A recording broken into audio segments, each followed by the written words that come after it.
Vice Madam Chair of the Commission. I'd like to note that we're starting this meeting at 7. Yeah,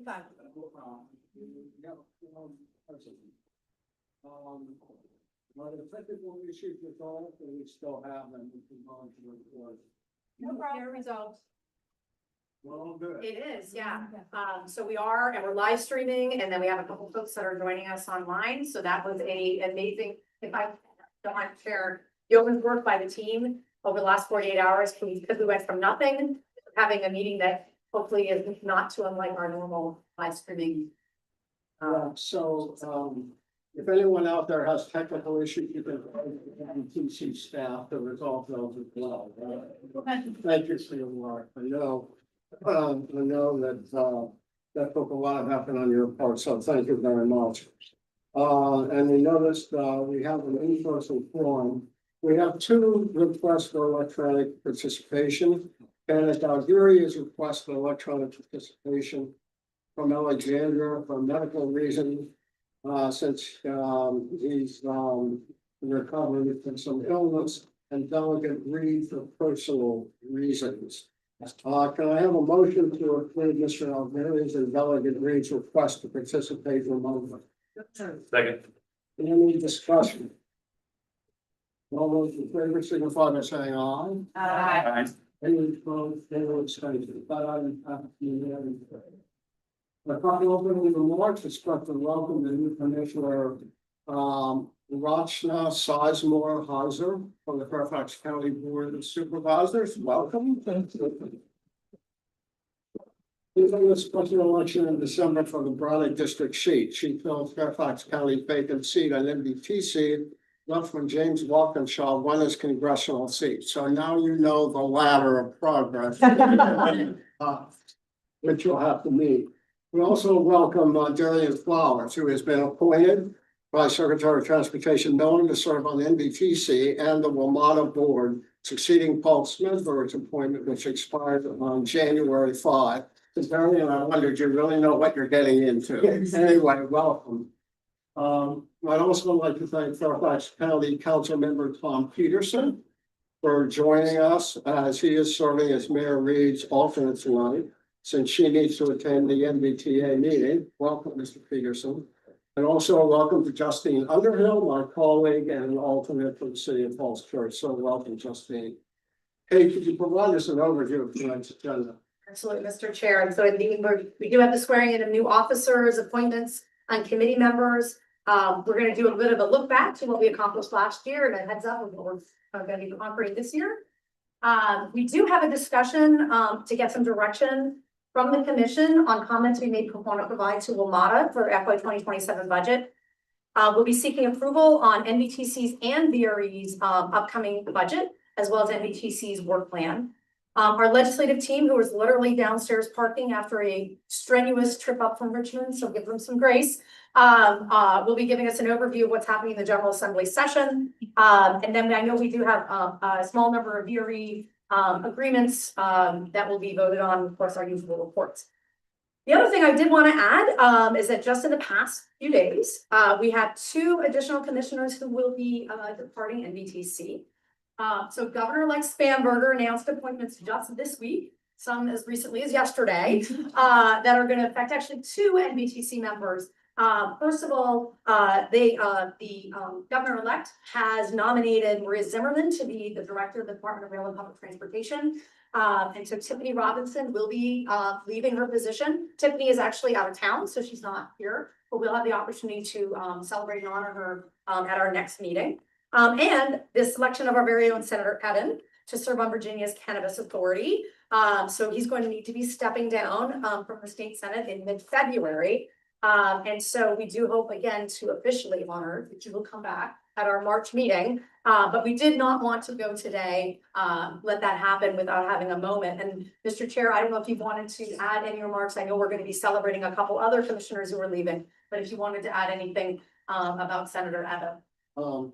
Yes, he first served on NBTC starting in 2004. The delegate from June 2004 through June 2012, and he became the senator in May 2016 for president. He chaired the SJ 28 Joint Subcommittee. And I don't know of anyone who's been a more tireless advocate for NBTC, public transit, and the public welfare in general. So we'll have an opportunity to formally recognize Senator Evan and outgoing DOPC Director Robinson at our March meeting. Senator Evan, do you want to make any comments tonight, or? Thank you, I miss you all. And you.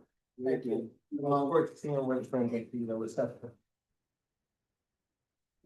Kate, do we have any several public comments this month?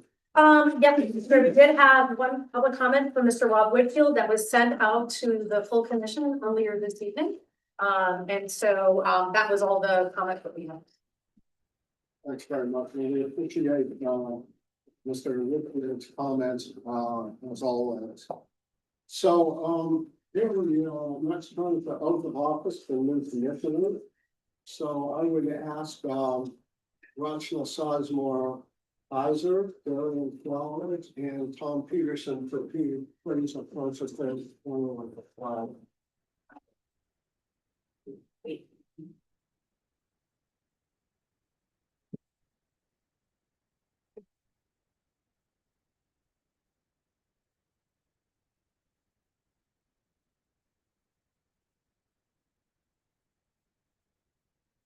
You can be free to repeat after me.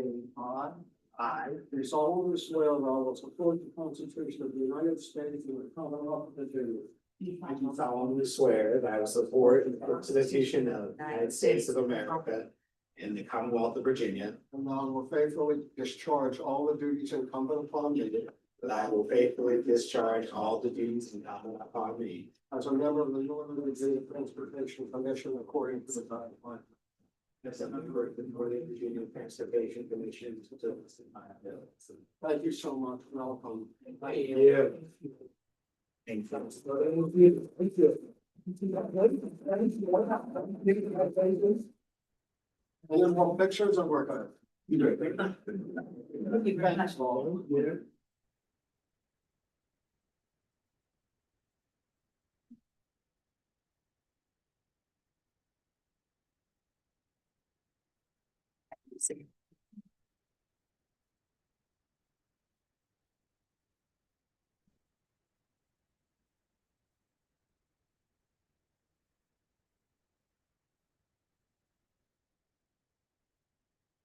Okay, so the next item on the agenda, is, to ask the new commissioners if you have any comments you'd like to make this evening. Anything you'd like to mention this evening?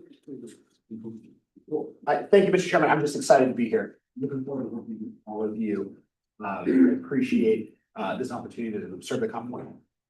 At the outset, I do actually want to say is that I just want to acknowledge my predecessor, Paul, for all of his work. Paul, thank you for your service to the Commonwealth, the region, innovation. I think millions of people have benefited from stewardship and leadership in this effort. So thank you, and it's exciting to succeed you. And just thank you for to the Secretary and the Governor for the confidence they've given in me, and I'm excited to be here. I just want to thank you for letting me be a part of that. Thank you. Thank you. I feel I'm very excited to serve Northern Virginia, and I'm very excited to work with my regional partners and my colleagues on the Board of Supervisors, as well as my colleagues in the state delegation to further our transportation issues and needs and represent the Braddock District as well. And hopefully fill James Walkinshaws' very big shoes on this issue.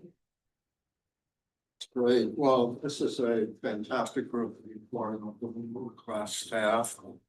And we do frankly exciting things here. So welcome to the, as you said, to the family. Much appreciated. So the next item is recognition of the part of the commissioners. And the first is Paul Smedberg. And the action item will be to approve the resolution of commendation for the Honorable Paul Smedberg on his departure from the Northern Virginia Transportation Commission. I don't know, we have a few slides here. We want to get So Paul served on NBTC since 2005, and since 2016. In that time, he was an advocate for the system in Metro. He served as the Vermont board chair during a time of uncertainty as well as growth. And I don't think they simply said that Metro has been a lot of service on the board. In fact, I would go even further, considering everything that happened during his term, ending with the selection of a great general manager. That in large measure, Metro is here at all as a result of Paul's. And the efforts navigating the COVID-19 pandemic. As I mentioned, selected Randy Clark as Ramada's general manager, CEO, and celebrated two Metro Rail expansions in Virginia, including the Silver Line Phase 2 to Dulles and the Potomac Yard Station in Alexandria. And it also shepherded initiatives that will shape our region for years to come, including the first major redesign of the Metro bus network and the restructuring of Vermont's subsidy allocation formulas to better align investment and service. More recently, he served as co-chair on DMV Moves and as a member of SJ 28, helping identify a path forward for sustainable transit funding in our region. Obviously, I could go on, but I would refer everyone in the resolution for additional details and provide time after our vote for commissioners to add anything I might have missed. Can I have a motion to approve the resolution of commendation from Mr. Spencer? So moved. Second. Motion's been made and seconded. If there are any further discussion on the motion, we will have opportunities to comment on in a minute. Any further discussion? Not hearing none. All those in favor signify by saying aye. Aye. Abstentions.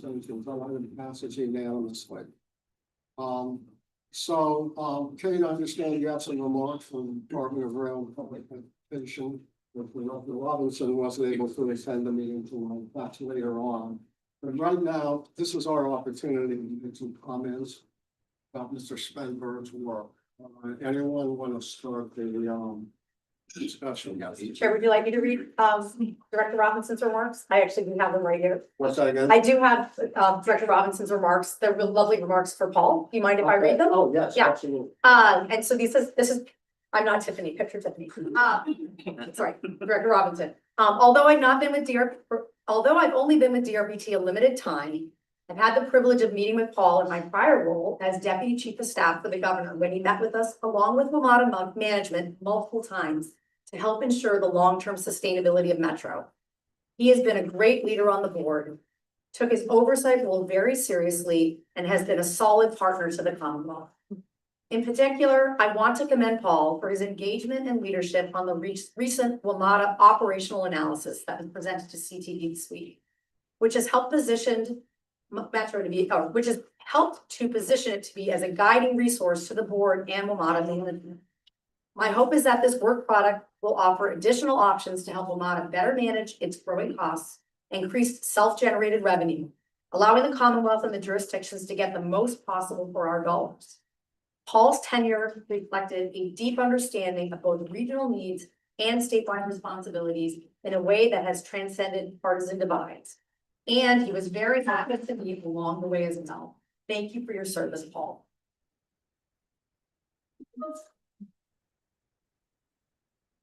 So, we'll do the resolution in more than a minute, but I entertain others who like to make some comments about Paul's work. Yes, Walter.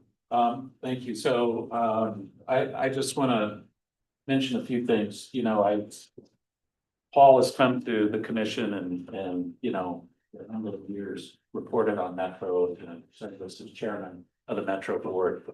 I think everybody realizes this, but I just want to kind of underscore the point that that is the tip of the iceberg. And the amount, in terms of the amount of work this guy has done over the last few years. And it's remarkable, particularly as chair of the Metro board, how much is on your shoulders to not just, you know, work with all of us here in Virginia, but across the entire region. So it's sort of like, I don't know, riding 3 wild stallions at a time. But you did that, and did that very successfully. And, you know, it's a credit to the Commonwealth, your service, not only for WMATA, but obviously for the DMV moves and the path that we're on there to making transit sustainable. So, I don't know, I'll leave it to others to fill in other things, but it's a remarkable record of service. Thank you. Thank you, Mr. Chairman. Well, first, I just want to reflect that we're not only saying goodbye to Paul as a Metro Board member, but also as a commissioner, for which your record here, I think, started in 2005. I know. Like that. Looked over to Ann. So he's been coming here a very long time, I think, before any of us. And the amount of work even before the Metro work speaks for itself and is worth noting. But just speaking as your colleague for 5 years on the Metro Board, as Walter said, it truly cannot be overstated how important your contribution has been to this entire region. I don't think there could be a more consequential member of the Metro Board really in history, given everything that's gone on. You know, ranging from the selection of a general manager to some of the issues that we've had over the years, many issues over the years. But Paul's ability to keep the group together, working in the same direction, it speaks volumes that you were a nominee for both Governor Northam and Governor Youngkin, and that the incoming Republican administration recognized the leadership that you were providing in your position as Metro Board Chair. In a world that does not happen very often. I mean, you all know that does not happen these days very often, but they recognize what Paul was contributing to the region and keeping this organization together. So on a personal level, you know, I feel that we became great friends, and I'll miss you from that regard, but you're not going anywhere, I hope, as my friend, but as a colleague here, you know, truly remarkable, and it's been an incredible pleasure. So, but congratulations. I can assure you there is life after the Metro Board, as I've discovered. Not as much as I hope, but I actually hope maybe in some way it's sort of a release of a burden, because you feel that responsibility with it, everything that's going on in all the history. So I wish you nothing but the best with some of that time that you're going to get back. Yes, I think Mr. Letourneau knows the best, the leadership. I'll just sort of say the particular leadership on NBTC I learned more about. It has not always been as smooth as my understanding, although a great history, but you've been an extraordinary steward for NBTC. And then if you think about all of the leadership that Matt mentioned, it's leadership that's extraordinary. If I retire with that body of work, I'd be immensely proud. And so just adding the extraordinary compliments that really perhaps Mr. Letourneau is better than all of us, but we all know. So thank you. anyone else wish to make any comments? Maybe you did. No, go ahead. I don't, Not the Paul. picture popped up. I didn't know what meant. Get something to say.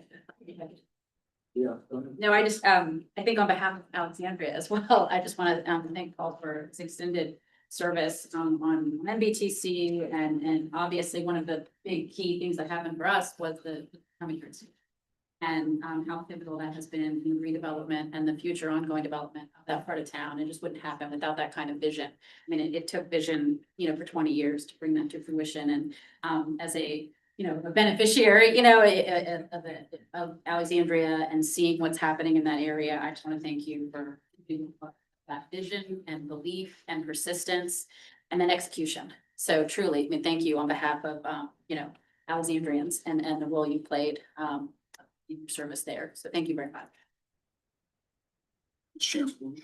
Yes, so Haven't been here that long, but I've known Paul for a long time. When I'm watching Alexandria City from afar, across the 95, when he was on the city council, he was always doing the hard things. Whenever there was anything hard, Paul was right in the mix of it. And I think that's what he's brought to transit to to this organization and to WMATA. So thank you so much. Anyone else? I'm not seeing any, Paul, we have a resolution, something here for you.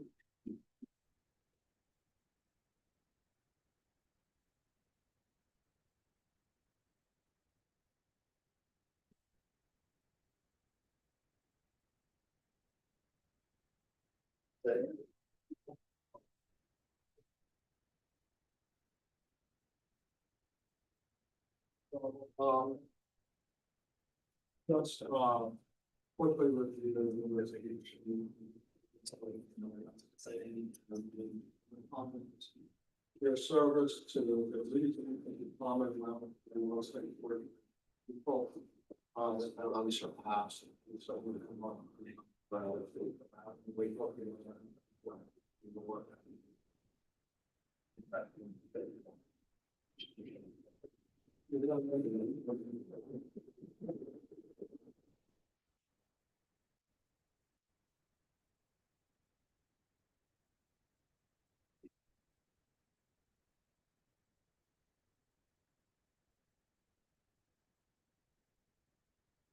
I want to say a few things, and Matt, coming out in 2005, NBTC was a very different organization.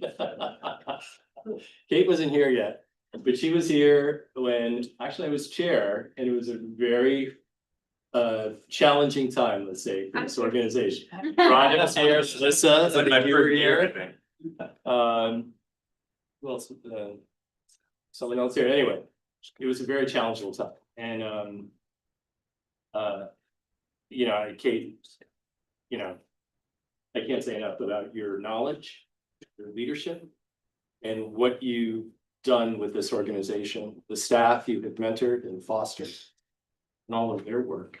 I mean, it's truly incredible. You becoming in this organization, becoming the go-to group for transit-related issues and transportation issues, not only in Northern Virginia, but down in the legislature, and in the region, the WMATA, JCC, and other things. It's really remarkable the progress that this organization has. So truly, thank you. Yeah, Rhonda, thank you for all you've done for me. Andrew and Adam, thank you. People don't know all the work that really goes on. They do all the heavy lifting in a lot of ways. And make Matt and I look good. Shannon, you're new to this. Thank you for your assistance. There you go. Also Jennifer, Monica, thank you for your assistance. What you did on that study. When I mentioned Jennifer Mitchell, who first approached me and said, hey, we want you to do something. And so I always thank Jennifer for that. And she's wonderful. Mark and Adam, SJ28. Adam, thank you for listening to me and talking through that idea. And hopefully it leads to something. I'll be cheering from the sidelines, but I think it's really off to a great start. And applaud you too for championing Matt and Mark with VMB Moves, that effort and the commitment there that everyone came together, stayed together, the elected and administrative heads to really do something. And I think it gave the region momentum. Walter, thank you for your service on the Metro board. You've been exposed to a little bit of the crazy early on, right away. But it really is meaningful to have someone who is truly passionate about transit and transportation. And I know that was one of the things that we really tried to do is get the jurisdictions to appoint people who are waiting for the right reason. And not just have that stamp on their resume. It's really amazing. And last, Mr. Lynch.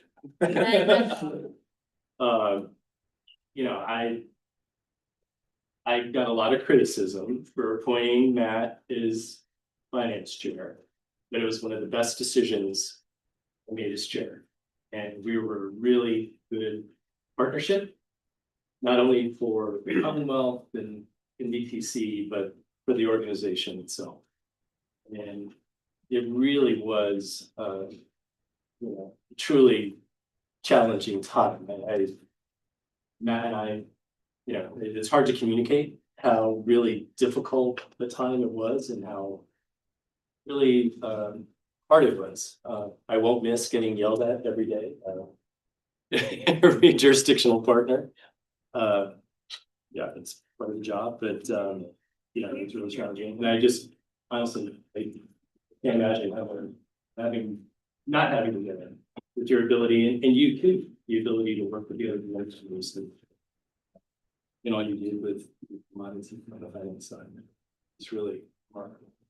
So I want to thank you. So thank you all.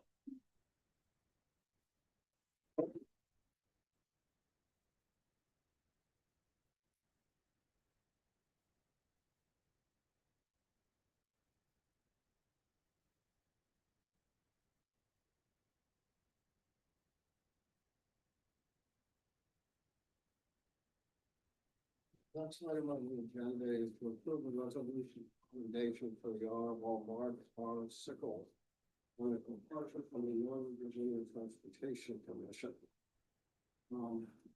Tonight, we are recognizing Mark Sickles for his significant role here at NBTC. Congratulations. We hope to see you back here. Not in the near future, depending on what you want. He was appointed to NBTC in April 2024, and he's been made a lasting impact by working tirelessly with local, regional, and state officials to propose long-term sustainable transit funding for WMATA, VRE, and non-police local bus providers. He served on the task force of being removed and was the vice chair of the SJ28 subcommittee. In these roles, he offered early and consistent vocal support to both transit funding initiatives and worked closely with colleagues in Maryland and Columbia to ensure the broader region could collectively develop a long-term transit funding solution.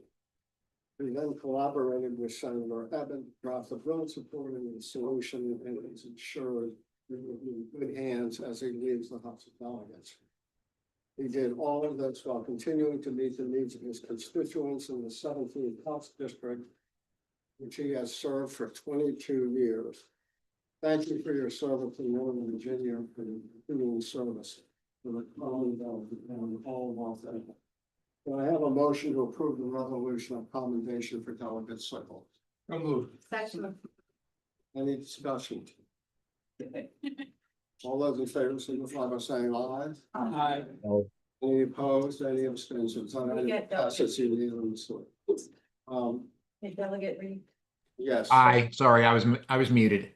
Thank you. And is Panic on? Aye. I heard not. No. Thank you. Do other commissioners wish to comments at this point? Yes, Senator Rutherford. Yeah, I just want to, I've been a friend of Mark since before he was elected, a lot more here than. But more importantly, he is dedicated to the things that we work for.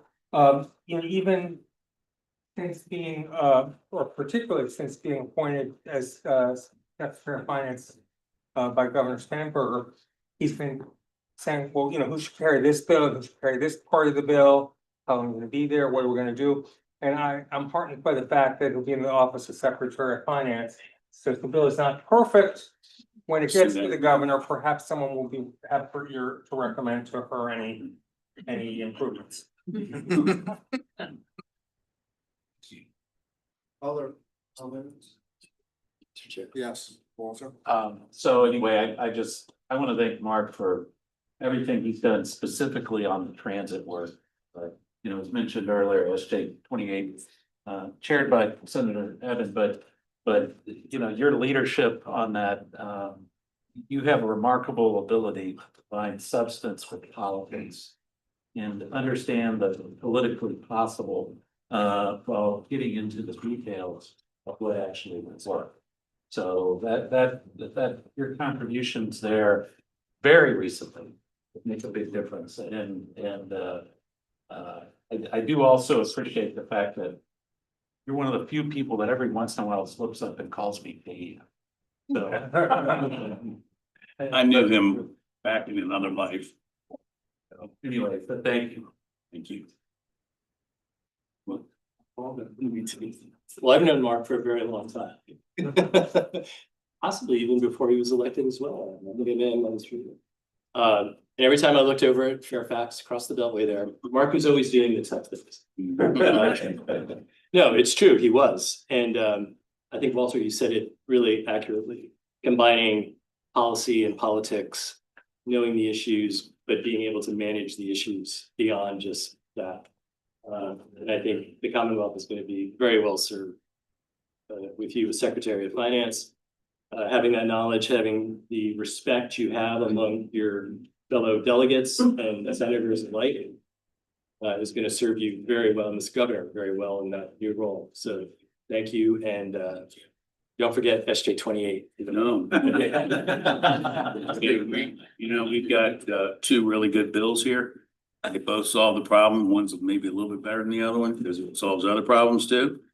And it will be hard to pass these, but I wanted to make sure we started at the top. But if we have to work backwards, that's better than starting down here and trying to get more. So it's gotten a lot of attention lately since we did this, and the governor-elect has been asked about it, in public. Where do you stand on this?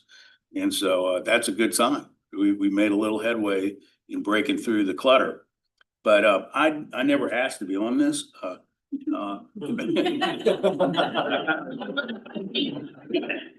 got a letter one day from the speaker and opened up and said, "Hey, you're on the Northern Virginia Transportation Commission."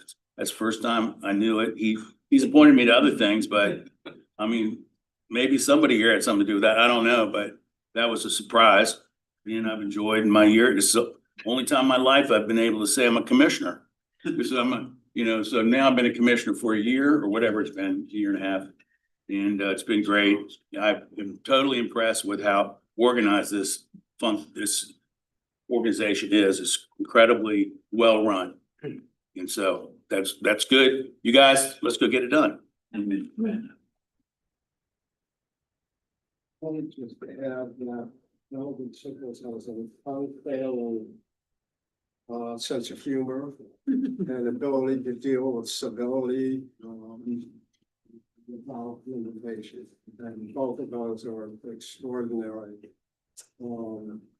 talents in addition to absolutely strong public service. So I want to thank you very much. And we have a resolution or a presentation for you here. So.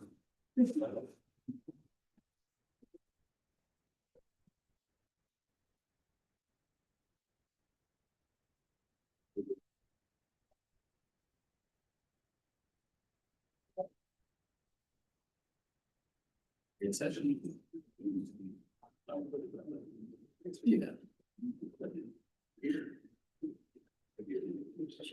Those are nice.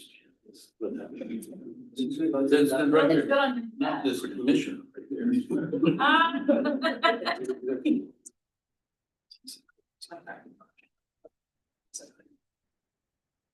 Again, let's have a round of applause.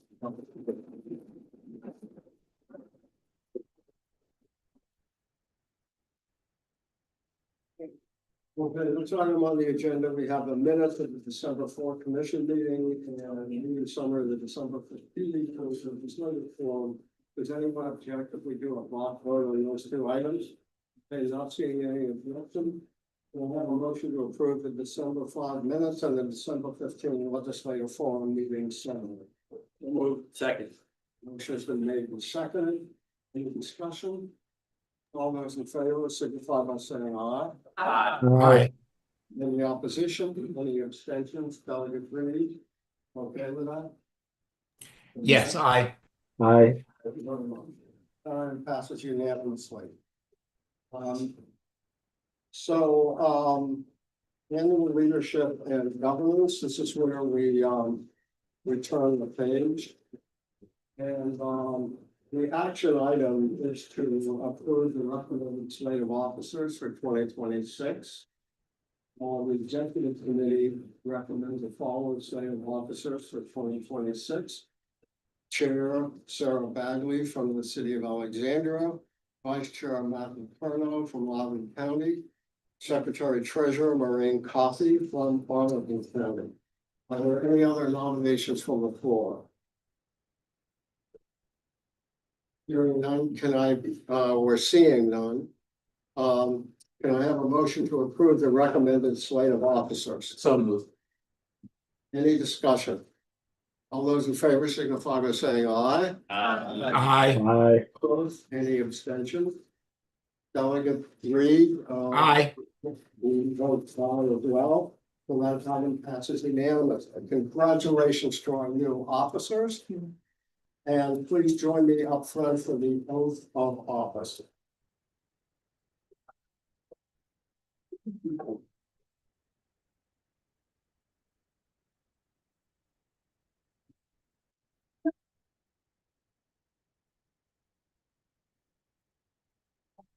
Little one, you're not all. Here, you're up.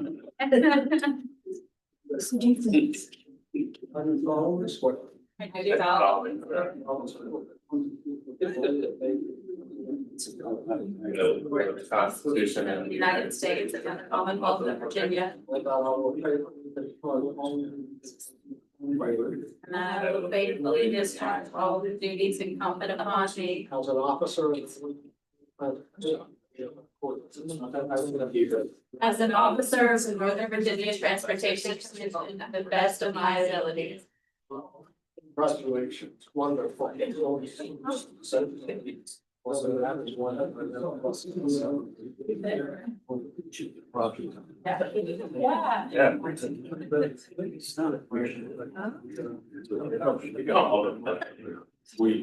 There's some. All right. You kind of like small. Telling me I have some guys. He's one of a couple of different. That's another. I think. Officers. Themselves jumping out of water.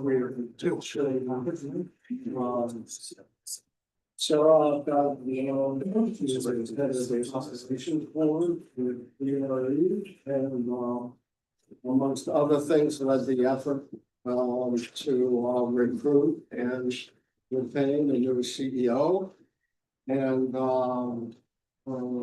service to the people of Alexandria is well known. Matt Letourneau is very experienced here at NVTC and on the Lava board, and we're lucky to have him. And Ms. Coffey from Arlington. Arlington has traditionally been the lead in transit and development planning. She carries forward that legacy into the future. So we're very lucky to have this leadership team. And no doubt they'll do a wonderful job over the next few years.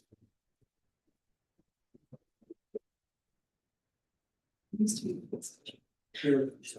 I'm up. Too late once. Well, if you indulge me for a moment, before we move on to 4B, I wanna thank my fellow commissioners and my colleagues that will be serving with me and other things. And I wanna thank my predecessors who include my colleague Ken Gary, who's the principal, and those who I've observed, and I can only look for those who need me. I think what's been really following leadership of late, so thank you, and please help, because I will need it over this tough year ahead. With that, we will move on to action item 4B. And I'm thrilled that this involves a resolution commending the Honorable David F. Snyder for his service as chair for 2025. I think we have some stuff, they're already out, beautiful. So on behalf of the entire commission, I want to acknowledge Chair Snyder's exceptional service as chair. Not only recently, but 4 times over his lengthy 31 years of service on NVTC. You'll notice in your materials, there's a resolution with the commendation for Mr. Schneider, first, for Supervisor Snyder. I just want to highlight some of his accomplishments that has happened during his lengthy tenure. Chair Snyder led NBTC during its 61st year of operations, which was a standout year for the commission. We celebrated record-breaking ridership across the region's public transit agencies, including key bus routes funded throughout NBTC's commuter choice program. This past year was also pivotal for building the case to strengthen the public transit network. Both NBTC commissioners and staff played integral roles in 2 initiatives to establish sustainable long-term funding for public transit, DMV Moves, and SJ 28. Under Chair Snyder's leadership, NBTC staff have supported this critical work and other NBTC projects and programs by producing timely reports and online explorers to provide deeper understanding of the complex way that public transit is funded, how bus priority measures can improve the overall rider experience, how agencies can work together to plan for zero-emission bus infrastructure, and other studies designed to offer functional transit-focused research. Chair Snyder supported the commuter choice program, which set records in 2025 with the highest reported ridership numbers in the history of the program. I know we broke a lot of records this year, so I like to pause sometimes when I say things like that because we kind of just like keep rolling past them. But it really was a record-setting year. And I think your 31-year participation in building that up, that doesn't happen overnight. And so I just want to pause and let that sink in for a moment. That's what an important year. He further championed NBTC's Envision Route 7 project to bring better bus service to the Route 7 corridor, while simultaneously bus rapid transit connecting Tysons and Alexandria. Chair Snyder supported NBTC's Transit Data and Analysis Program, which in 2025 elevated the use of data to tell the story of public transit in Northern Virginia. You guys all have little cards in front of you. You might have had some of that data. Makes it really easy and accessible. Chair Snyder continued to faithfully chair NBTC during a personally challenging time as well, undergoing treatment for a cancer diagnosis, which he is doing very well at, and we're very pleased to see him here and doing well. His dedication to NBTC, his constituents, and the region is inspiration. And again, I just want to acknowledge, I've had the benefit of sort of sitting right next to Chair Snyder and being able to lean over and ask questions and have conversations before and after the meetings. And the value of that to someone who is relatively new to this space, to be able to follow someone with so much experience is, I couldn't ask for somebody better to have followed behind, to have that lengthy perspective. So personally, I have enjoyed that. And I hope when you're sitting on this side of me at future meetings, we can continue to have that interaction at the immediate past chair. With that said, is there a motion to approve the resolution of commendation for Dave Snyder?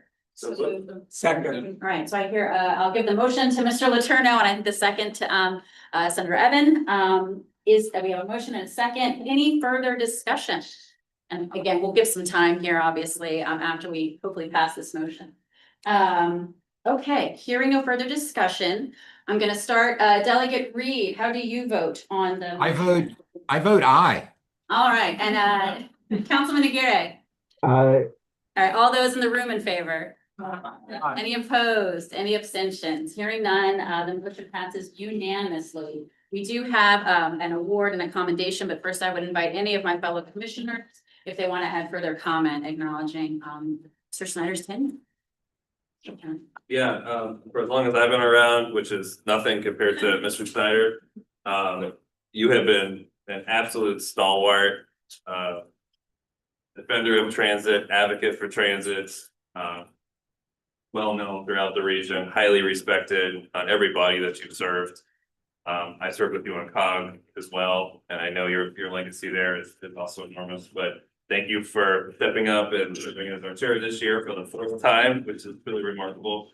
And I know that you've helped make this region a better place. Other comments? Yes. Yes, thank you, Madam Chair. I do want to say, given that, the chair makes this conversation, I really want to say thank you. And this is from the point of view of somebody who's brand new, who's really at the beginning of getting into public service. He's been nothing but extraordinary, and really being in my ear about things, whether it's transportation or anything else. And I just am glad that you're still here and I get to represent you. So thank you. Sure, Snyder, sorry, I missed some hands over here. Yeah, Madam Chair, I just wanted to say, the one thing I've always appreciated about David, beyond the knowledge he brings to the table. He was always, or was never afraid to ask a question. Or make a tough statement, or make it, quite frankly, a little uncomfortable for folks. To state why they were supporting something or weren't supporting something, so I really always appreciated that. Really helped politics. And I would just say, it's reflective of, so he's synthesized all of the materials each time he comes to the meeting. And that is, there's preparation and then synthesizing them and putting them in context. And that's, leadership of sales. Great. Yeah, just to build on this a little bit, so your ability not just to say sometimes the uncomfortable things or ask the uncomfortable, but frankly, your common sense and just trying to look in a really practical way. Really appreciate it. Well, with that, we're going to go and now I get to hand you something and do a nice photo. You're gonna have to complete through this part. Pretty experienced ones. Oh,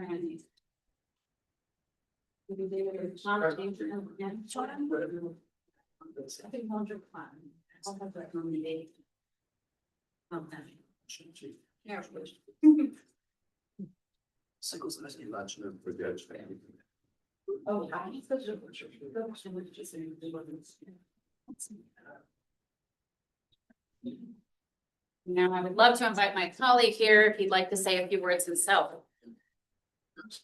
Yeah, so I joked during the legislative forum that I was co-op script, and I don't know if it's possible to co-op your own script, but honestly, this won't take any more than 2 minutes. First of all, this commission is one of the unique entities, not only in the Commonwealth of Virginia, but I think in the country and the world. The ability of people from so many different walks of life, so many different roles in government to come together to work in a truly collegial fashion for the benefit of the public is a truly remarkable thing and an extremely precious thing that we have here. And I know that the leadership will carry that forward. But it didn't happen by accident. It was created by our prior leaders, members of the commission, some of whom are no longer with us, who helped to build NBTC into what it is today. But as we all know, those of us who serve in public capacity, that it's really the staffs that really do the work, and it's really the staffs that don't deserve the credit that they should have. So I want to especially thank Kate and the entire staff for moving this organization to the highest levels that it's ever been at. So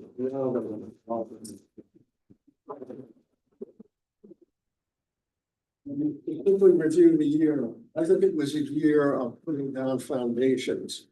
And it involved the staff and this commission are elected representatives, delegates, and senators in acting in Richmond. The foundations included the DMV moves and the SJ-28 in terms of assuring for the future a world-class transit system here in Northern Virginia. The Route 7 bus rapid transit project will truly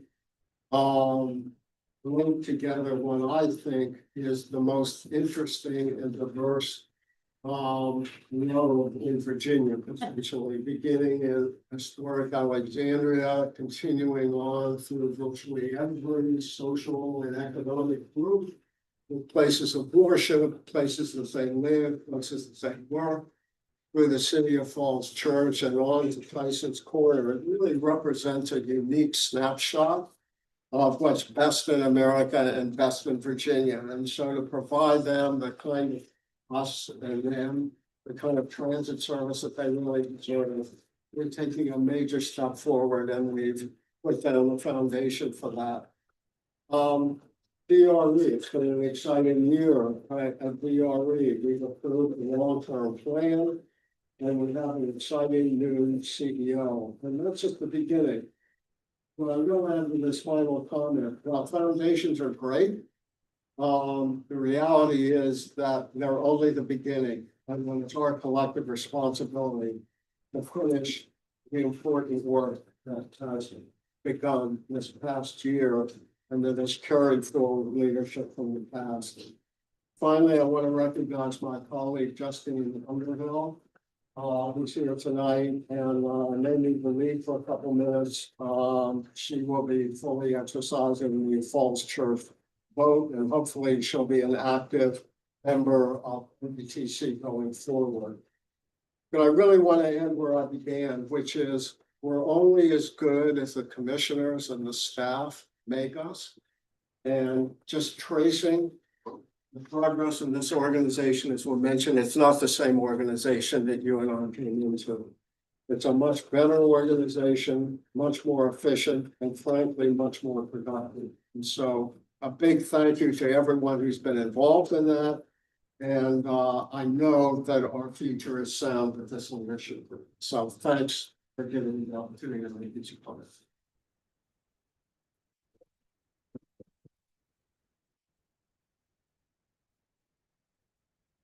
Let us know if you need to step out, otherwise please keep voting. So moving on then to our next item, which is I'm proposing to handle as a block vote the next 3 items on our agenda. These are action items, resolutions 2591, 2592, and 2593. We are going to review these items. The first is the blue sheeted resolution 2591. It was at your seat and it reflects the appointment this week of Mr. Darian Flowers representing the Commonwealth for appointment by NBTC to WMATA. Some of these actions recognized may be conditioned on subsequent actions by local boards and councils as their NBTC appointments are done today. So there's going to be special cleanup happening along the way. 2591 also involves, so each January NBTC has to appoint and or reconfirm its appointments to WMATA, DRE, and the Virginia Transit Association Board of Directors. Resolution 2591 has these appointments listed. For WMATA, it is recommended that Walter Alcorn continue as the NBTC principal appointee on the WMATA board, with Kana Gigere as his alternate. The resolution has been updated to add Darian Flowers as the Commonwealth principal appointee to the WMATA board. Matt DeFerranti will continue to serve as the alternate to the Commonwealth appointee. On the VRE Operations Board, appointments are selected by each VRE jurisdiction and then appointed by NBTC. Fairfax County has selected Supervisor Rashna Sizemore Heiser to serve as the VRE Operations Board principal member, which fills the vacancy from James Walkinshaw's departure. And finally, the Virginia Transit Association Board of Director appointments remain the same, with Dave Snyder and Kate Mattice as principals and Kana Gigere and Sarah Bagley as the alternates. That is 2591. 2592, as outlined in NBTC bylaws, NBTC has 4 committees: the Executive, WMATA, Legislative and Policy, and Program Advisory Committee. Each January, we approve the committee rosters. The complete committee rosters are included in the resolution 2592, which has been updated and blue sheeted at your seat. For 2026, the changes to note are: first, Takis Karantonis will replace Maureen Coffey on the Program Advisory Committee, and vice chairs have been added to facilitate meetings if the chair cannot be present at a meeting. This will help to keep the continuity of committee work moving forward. Darian Flowers has also been added to the Executive Committee and the WMATA Committee. You're getting busier by the night, sir. The proposed NBTC committee chairs are as follows. Sarah Bagley, as NBTC chair, will serve as chair of the Executive Committee. Matt DeFerranti will serve as chair of the WMATA Committee, with Letourneau as vice chair. Dahlia Palchik will serve as the Program Advisory Committee chair, with Julie Briskman as vice chair. And Kana Gigere will serve as the Legislative and Policy Committee chair, with Jimmy Bierman as vice chair. Just a reminder, though, that all these committees are open to any commission members, and they are public meetings as well. So all are welcome to attend. And I think we often try to double book some of these back to back. Yeah, so if you're on one, hang around for the other. Finally, 2593 is an administrative housekeeping item that is done every January to designate the newly appointed secretary treasurer as an NBTC signatory and trustee. Maureen Coffey is listed as the new secretary treasurer on the final resolutions.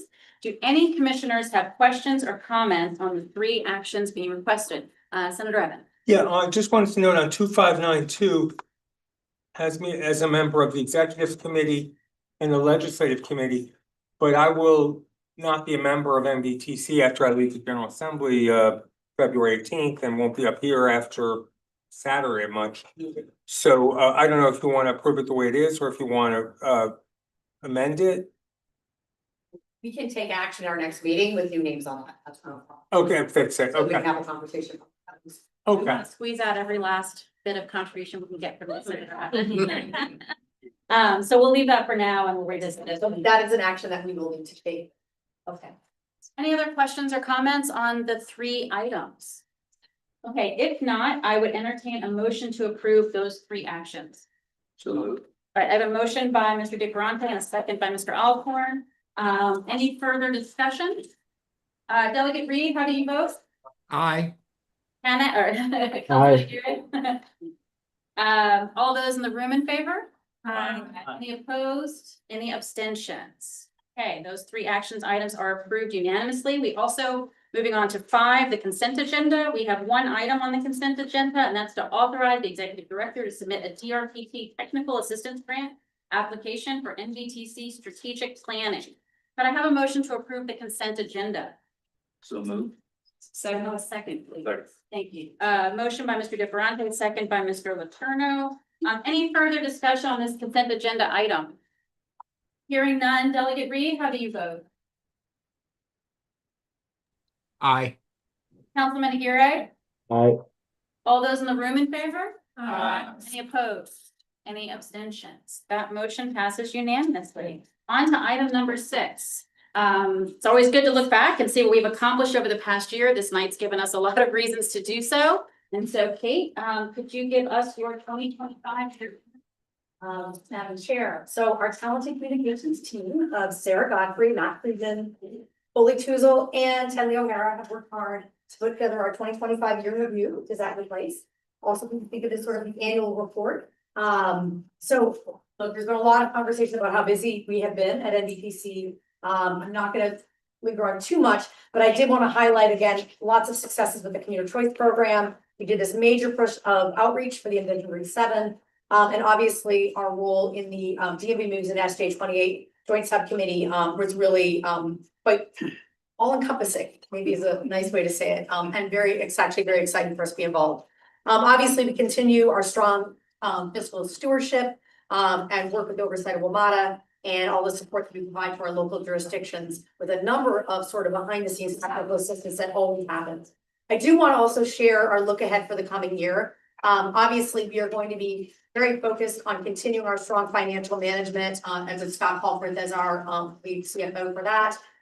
We do expect it to be a critical year as we really move, even Delegate Sickles had mentioned, we are moving towards legislative action to support General Assembly funding, and that we'll have to talk about that a little bit later this evening. Those recommendations, if enacted into law, have potential for both long-term financial sustainability for our transit, but also potentially some changes in how we do things here at NVTC, depending on what happens with that legislation. I do want to put out there that we do invite the commissioners to join us in Richmond on Thursday, February 5th for a legislative reception. That is in lieu of our commission meeting. I know there's materials in front of you for that. I'll also remind you a little bit later in the meeting. But the reality is that, and we've heard already, the ability to come back as the commissioners to Richmond and during session and talk about really making the case for this long-term funding is going to be very important. We're going to be providing you the tools to do that, and there's a number of different opportunities to do that. The commuter choice program this coming year, we are going to be completing a needs assessment on I-66. That's really understanding how people are moving on the I-66 corridor now, which is very different than before the pandemic, but that definitely feeds into how we can use those toll revenues that fund that program. We're also going to be adopting another round of I-66 project funding, and later in the year, issuing our next call for projects for the I-395 and 95 corridor. Route 7, we had a very successful public outreach in the fall, we are going to be doing another outreach to the community again between Falls Church and the city of Alexandria. Really 7 corners in Southern Power Mark Center. So we'll be doing another public engagement later this spring. And finally, obviously, we continue very important relationship with WMATA. You're gonna hear a little bit more about the report to CTV that Director Robinson mentioned when she was talking about Paul. We have a lot of work to do to continue our oversight and fiscal management of what's going on at WMATA. And again, make sure that our board members are well prepared and well represented, the words and the thoughts of all the rest of the region. And so some smaller things, but I did want to put them out there. We are going to be launching the Zero Emission Bus Technical Assistance Program. This is really helping our localities who are all getting involved in looking into the technology of either testing, pilot, or adding more to their fleet of zero emission buses. So we want to provide a regional based technical assistance program. You already have approved the funding and the contract for that. Obviously, the storytelling, our data visualization and analysis is going to be something that we're going to continue to go strong on. And again, all of our financial management with federal, state, regional, and toll funding. We're going to make sure that both the work that we have here at NBTC as well as our local transit agencies have the support that they need to manage those transit funds. So there's obviously a lot going on this year. All of our meetings, as the chair said, are always open to all commissioners. We do record our committee meetings on YouTube as well. So members of the public are always able to watch them. And again, it's a big year ahead. It always seems to be a big year for NBTC. So I, first of all, and I'm so thankful for all the comments. The staff is remarkable. They are amazing. All of this great work is going to happen because of the talents that they have, knowing that we have the support and we can give you what you need for you to be successful, I think is going to make the commission and NBTC shine as a whole. So thank you, Madam Chair. Thank you. And let me just echo again, that the teamwork thing that NBTC, you and your staff, sort of bring to the table, and how valuable that is to all of us as commissioners and going back to our local, boards and councils. So thank you very much for that. Do any other commissioners have questions or comments, regarding Kate's recap or look ahead? No? All right, we are going to move then into our WMATA board member Walter Alcorn's update, and overview of the proposed FY 2027 WMATA budget and the WMATA report. All right, Chair Bagley, there are a lot more than what I'm going to talk about in the written material, so I'm not going to go over everything, but I will summarize a couple of things. The biggest thing probably is the FY 2027 proposed budget. We got a preview of the Metro Board in December on that budget. We are, as a commission, we have an agenda item coming up where we'll be making comments on what letter NBTC should send to Metro on the budget. So anyway, this is kind of a preview of that discussion. But here's some important background.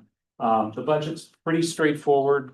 This is not a crisis budget like you've seen in some years previously. A lot of that is due to the shift a couple of years ago, the rebaselining effort, which at least on the operating side went a long way.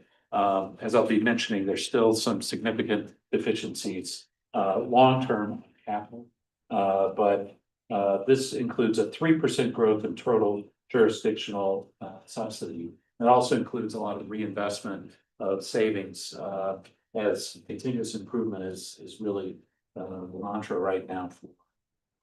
Those savings are going back into better service. There are a few things worth noting. Service enhancements in Virginia, additional orange, silver, blue line service, basically going to 10 minutes from the current 12, and some additional peak period rail service, and also expanded peak period bus service on 2 routes with high ridership. And again, most of these are going to be funded by savings from efficiencies and improvements within the system.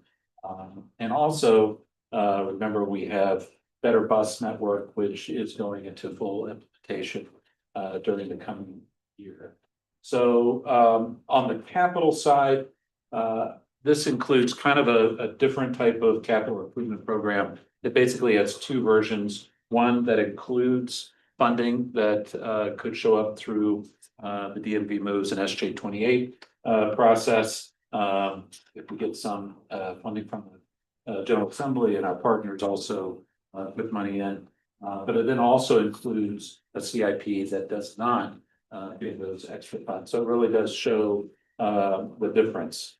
And of course, this would have to be implemented across all three jurisdictions. It's just.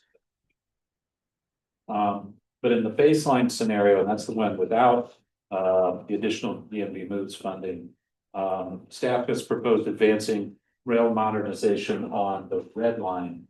I think several of you here have done tours of some of the red line facilities. It really is a great example of analog, and the best analogy probably is the rotary phone. That's really the signaling system for the red line. Red line's the oldest line in the system, and it is Metro's top priority for modernization. There is moving forward with that. There are additional needs that aren't being funded, specifically the first option of the 8000 series rail cars. And so we're really looking at our base of an additional or a new set of 256 8000 series cars. And the first option, which would support an additional 104 cars, is not funded. And right now that we executed in the current contract by December 2026. So anyway, we're looking at these issues and hoping and working very hard, and I know all of us are, to try to make sure the capital funding is available to meet these needs. So there are other capital program areas that also would be a problem if we don't get additional funding. And these are detailed in written materials, but bridges, tunnels, heating and cooling, maintenance facilities. So I think we all understand how important funding is. So we're gonna have more information next week regarding the budget. And we also have a number of opportunities for public comment. Be looking forward to hearing from the public as well as, of course, NBTC. And as usual, we're looking at budget adoption in April. So that's all I have on that. And Madam Chair, I'll move right into 7B. That's okay. So this is on the report from Virginia WMATA board members. As was mentioned earlier, the Commonwealth Transportation Board had a meeting earlier this week. It was at that meeting that the study, which was commissioned by the Commonwealth of Virginia to review Metro for cost efficiency, for possible improvements, that was presented to the Commonwealth Transportation Board. I was there and tried not to go to the mic too quickly, let the consultant give their recommendations. But it was a good conversation. There was clearly an acknowledgement of a couple of things. First of all, the improvements that Metro has made to date, 25 plus identified in the study, but also an additional 30 or so areas that could and probably should be reviewed. Many of those are being reviewed by management currently, and as I noted to the CTB, these really provide a nice set of recommendations that's very useful to the Metro board in looking at areas for further things like overtime management, the procurement system overall, a number of things that can result in more savings and more cost efficiencies. And I know we've really loaded onto him already, but I gotta give Paul a shout out on this, because this was a very involved process, threading the needle between Commonwealth and relevant, and the study was really compressed into a 12-week effort. So they've come through this process in 12 weeks with the recommendations they did, and have it be received the way it was. And it's great testament to your leadership as well. So thank you for that. And then couple more quick things. There's a lot more information in the written materials on rail modernization. Our updated strategic transformation plan, and don't forget blue and yellow line track work, beginning next month between Pentagon City and National Airport. So at this point, I'd like to welcome Mr. Flowers to NBTC, and I know you've been welcome already. And I'd like to ask if you'd like to introduce yourself briefly and make any comments. Of course. Hey, well, thank you, Walter. At the outset, I want to say is that I'm so looking forward to working with you, and Matt and Sinead, as my colleagues here. I'm excited to join all of you. I'm a transportation and infrastructure guy. I've been working kind of really on these issues since I moved to the DC region 13 years ago. I'm lucky enough to be a Virginian by choice. My career, I'm a recovering Capitol Hill staffer. So, I spent about 10 years working in the US Senate. And my last job was helping run the Senate Commerce Committee, where we worked on a lot of transportation issues. I'm fortunate enough to also serve as a director on the Virginia Passenger Rail Authority. And so it's very, very exciting time here in the Commonwealth as it relates to transportation, and particularly, delivering a system that all of our residents deserve. I'm excited to work with all of you, and particularly represent Commonwealth here on the Metro Board. Like you said, lots of work to do, but for me, I'm excited to just remain on first principles as a director. Right, is to get out of the way. And make sure that the first priority is to have the right personnel, which I think we do. And then also act as a good cheerleader for the system, which I'm excited to do. So thank you all. Thank you. Thank you. Well, thank you so much for the report, and again, welcome, Mr. Flowers. We're eager to, to have your contribution. Do any other commissioners have questions or comments to our WMATA board members? See any, but I just wanted to, mixed amongst Mr. Alcorn's comments there, you sort of slipped in the CIP part. There's a lot of emphasis on operations. And I think one thing I saw this year with VRE, with all the conversation about planning and Long Bridge and all the work being done, is that our service needs are, will need these capital investments as well. And so while I appreciate the current emphasis on, funding, expanding and improving operational times, I hope to be an advocate for investing in, bridges and tunnels and maintenance facilities, because that will, for everything we have invested and planned, we need to then expand service and build on those things. So just kind of wanted to second, that nod in your comments about the need for that DMV moves funding or other funding to also, focus on the CIP needs as well long term. So appreciate all your work on that and the thorough report. With that, if there are no other comments or questions, we will move on to the report from the chairs of the NBTC WMATA Committee, Matt DeFronti. Thank you, Madam Chair. Due to the anticipated public outreach schedule, WMATA's proposed budget documents will be released following NBTC's January meeting, and public comment period will close before the next commission meeting in March. Based upon preliminary information presented to the WMATA board in December, staff recommend a letter like the following themes. And this is sort of just to give context, because we won't have that opportunity in the visiting commission. Support legislative efforts in Virginia, Maryland, and the District of Columbia to advance the capital improvement project scenario that includes DMV funding.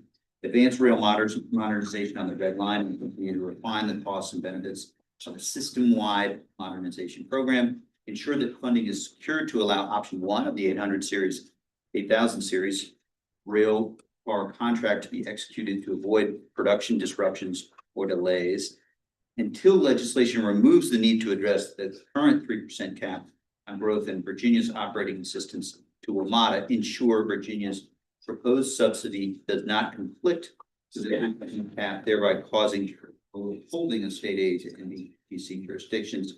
And finally, continue to look for opportunities to identify one-time and recurring cost savings in the operating and capital budget. The recommended action is to authorize the WMATA committee chair to submit budget comments after commission action. Staff will work with the chair of NBTC's WMATA committee that will be made to finalize and submit a letter from NBTC WMATA regarding its fiscal year 2027 proposed budget and CIP prior to the close of the public comment period. WMATA committee is scheduled to meet at 6 p.m. on Thursday, January 29th at NBTC, in case any of you should want to engage further. WMATA program manager Adam Hager is available to answer any questions if there are any. Are there any questions for either our committee chair or Mr. Hager? And this is an action item because we, as the chair indicated, just scheduling related, we will have an opportunity to discuss fully. So we're giving an authority to the committee to prepare our comments and issue them. If there aren't any questions, I would entertain a motion to authorize the chair of the WMATA committee to submit FY 2027 proposed budget comments to WMATA. Going one. Sorry. Thank you, Delegate. And then I think where did I put the second? Somebody else can do it. All right, so we have Delegate Lopez on the motion and Delegate Krizek on the second. Any further discussion? Okay, hearing none. Delegate Reed, how do you vote? Aye. Councilman Aguirre? Aye. All those in favor in the room? Aye. Any opposed? Any abstentions? Madam Chair. Yes, sir. I just like to be marked as an abstention, not because of any substantive issues, just as this is my. Appreciate that. Didn't mean to slide past it. Okay, so the motion passes unanimously with one abstention. Now I understand our Legislative Policy Committee Chair, Aguirre is here, but I think given the circumstances, Kate's going to provide our legislative update. So thank you, Chair Bagley. And so the Legislative Committee and NBTC staff are closely tracking, of course, the Series General Assembly session, which convenes on the 14th. Just as a reminder, of course, we passed our legislative and policy agenda at our last commission meeting. And so those are the priorities that are guiding us moving forward. So since we last met, the governor presented his budget, noting that general fund revenues are up 5.2% year over year. The introduced budget represents a starting point for the General Assembly's budget deliberation and is expected to undergo significant revisions during the 2026 session. With respect to transportation, the proposal includes only modest new general fund support and largely maintains the existing funding frameworks. As expected, longer-term transportation and transit funding issues are not addressed in the introduced budget and would require separate legislative action or future budget amendments. We do expect that there will be two bills being introduced, and Delegate Sickles made reference to those earlier. Both of those bills would that could work independently would address the transit needs that were identified in the DMV moves and in SJ 28. In either case, a combination of statewide and regional transit funding is identified to sustainably fund our transit network. And I do want to say, sort of for the public, both of them address transit funding statewide as well as locally. One bill achieves this by modernizing Virginia's sales tax to include services and thus generating other revenues to fund additional statewide priorities. And the second bill achieves this by focusing specifically on the SJ 28 recommendations through a handful of revenue sources identified through that process. I know we do have Amy Seibert, and I don't know if Amy and Henry both want to come up just to give an overview of sort of what's happening in play down in Richmond as we really focus on this and any other transit related legislation. And thank you for coming up with all the traffic. Yeah, so we did experience how much we need transit. It took 3.5 hours to get here. Yeah, it was not great. So thank you, everybody. I appreciate the opportunity to be here tonight. Obviously, I think probably people are a little bit concerned about both Delegate Sickles and Senator Evan taking on new positions as am I. I will say that both of them have been gracious and very helpful. And as we've talked about, trying to make sure that these bills will be able to continue on without them. Senator Evan will still be able to carry his SJ 28 bill. The bill will be able to continue after he leaves at the crossover. There's not a problem with that. Hopefully we'll have a replacement in place to take it over, or somebody else in the Senate that I did check. And so do continue after he is not here anymore. So that piece can continue. And I think Senator Serval has already said that he'll help with that as well. So that's helpful. I know we are still talking on the House side. Delegate Rip Sullivan, who has, been here at MTC before, is going to take the larger bill, from Delegate Sickles, and carry that. And he is the vice chair of finance, which is really helpful. So he's obviously very familiar with tax code and all the tax pieces of that. So we're working on getting him up to speed. We already had one meeting with him. We're gonna do a bunch more. And then the SJ 28 on the House side, Delegate Kathy Tran, who's the caucus chair, is gonna take that bill, which is also great. So we're really excited about that. She cares obviously a great deal, as does Delegate Sullivan, about Northern Virginia and ensuring that transit is funded, Metro, BRE, and all the systems, as well as making sure that that's continued. So we're really grateful for the two of them for stepping in. That's really, I think, a real positive and something we'll get up to speed. Obviously, and big thanks to NVTC staff for helping with that, because that's gonna be big lift, and we're all gonna be able to do that, but we appreciate that backup for sure. Still looking for somebody to talk about the big bill on the Senate side, but I know Delegate Sickles is working on that, as am I, so we'll have some news on that. Those bills are in for drafting, final drafting and edits. We don't have them, we haven't seen yet, so more to come on that. Obviously, lots of change in Richmond. I think we've probably had just a record number of special elections that we just keep seeing happen. So we're rolling through some special elections all the way through February this year, which will be very interesting for us. And then obviously having entirely new administration take office on the 17th, 18th of June. So it'll be a really busy next couple of weeks, and session in general. So but we will need everybody's help here. I will say, I think me and Henry's final plea will be that, from a commissioner standpoint and everybody who's in the room behind me, we're gonna need everybody to really talk to their legislators and talk about this and make this a really big priority for Northern Virginia. I think that's probably the thing, is that if we don't get something done, it's gonna be hugely problematic for us up here and really for the entire Commonwealth. And I think that's really important. So we need your help. Please do what you can. And I'm happy to offer any help. And I know Delegate Krizik and Delegate Lopez and Sponsolini will be very helpful as well. And so we're appreciate everybody here. And we will need your support for sure. For something. Sarah, just a quick thing. Of course, everyone here will be advocating for these things with their caucuses. Have you guys thought about going and presenting to the NOVA delegation briefing? Every week we meet as a NOVA delegation and we get 20 minutes to sort of talk about stuff in depth. But I'm sure you've already scheduled it, but I think we have a request in to do that so far already. I think that's already been requested. So I don't know when it's gonna be scheduled, but I know that has been requested. And we usually, and Kate and I know Greg at Metro and other folks have definitely come and done those presentations. And so we're looking forward to doing that as well again. Yes. Time to do that. Yep. Yep. Any other questions or comments for Amy and Henry? Mr. Hunt? So in terms of downstate support, in terms of conversations with transit agencies downstate and other transportation professionals, how are those discussions going on? Is there excitement? Do they realize that doing this statewide will be a huge benefit to them as well? Yes. I think yes. Kate has been doing a great job with her colleagues, and I think, Kate has a great relationship with all the other transit folks. And we've already talked with folks down at Hampton Roads. They are excited. They're all ready to go talk about this issue for them too, because I think that is a big, huge piece. And obviously Hampton Roads is hugely helpful with so much of our leadership down in that area.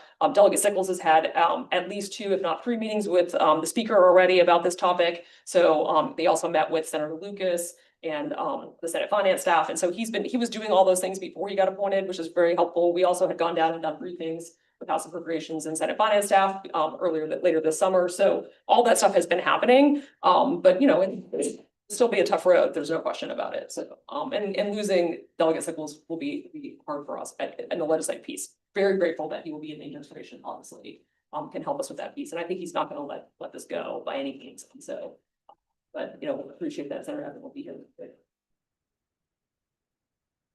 Sure.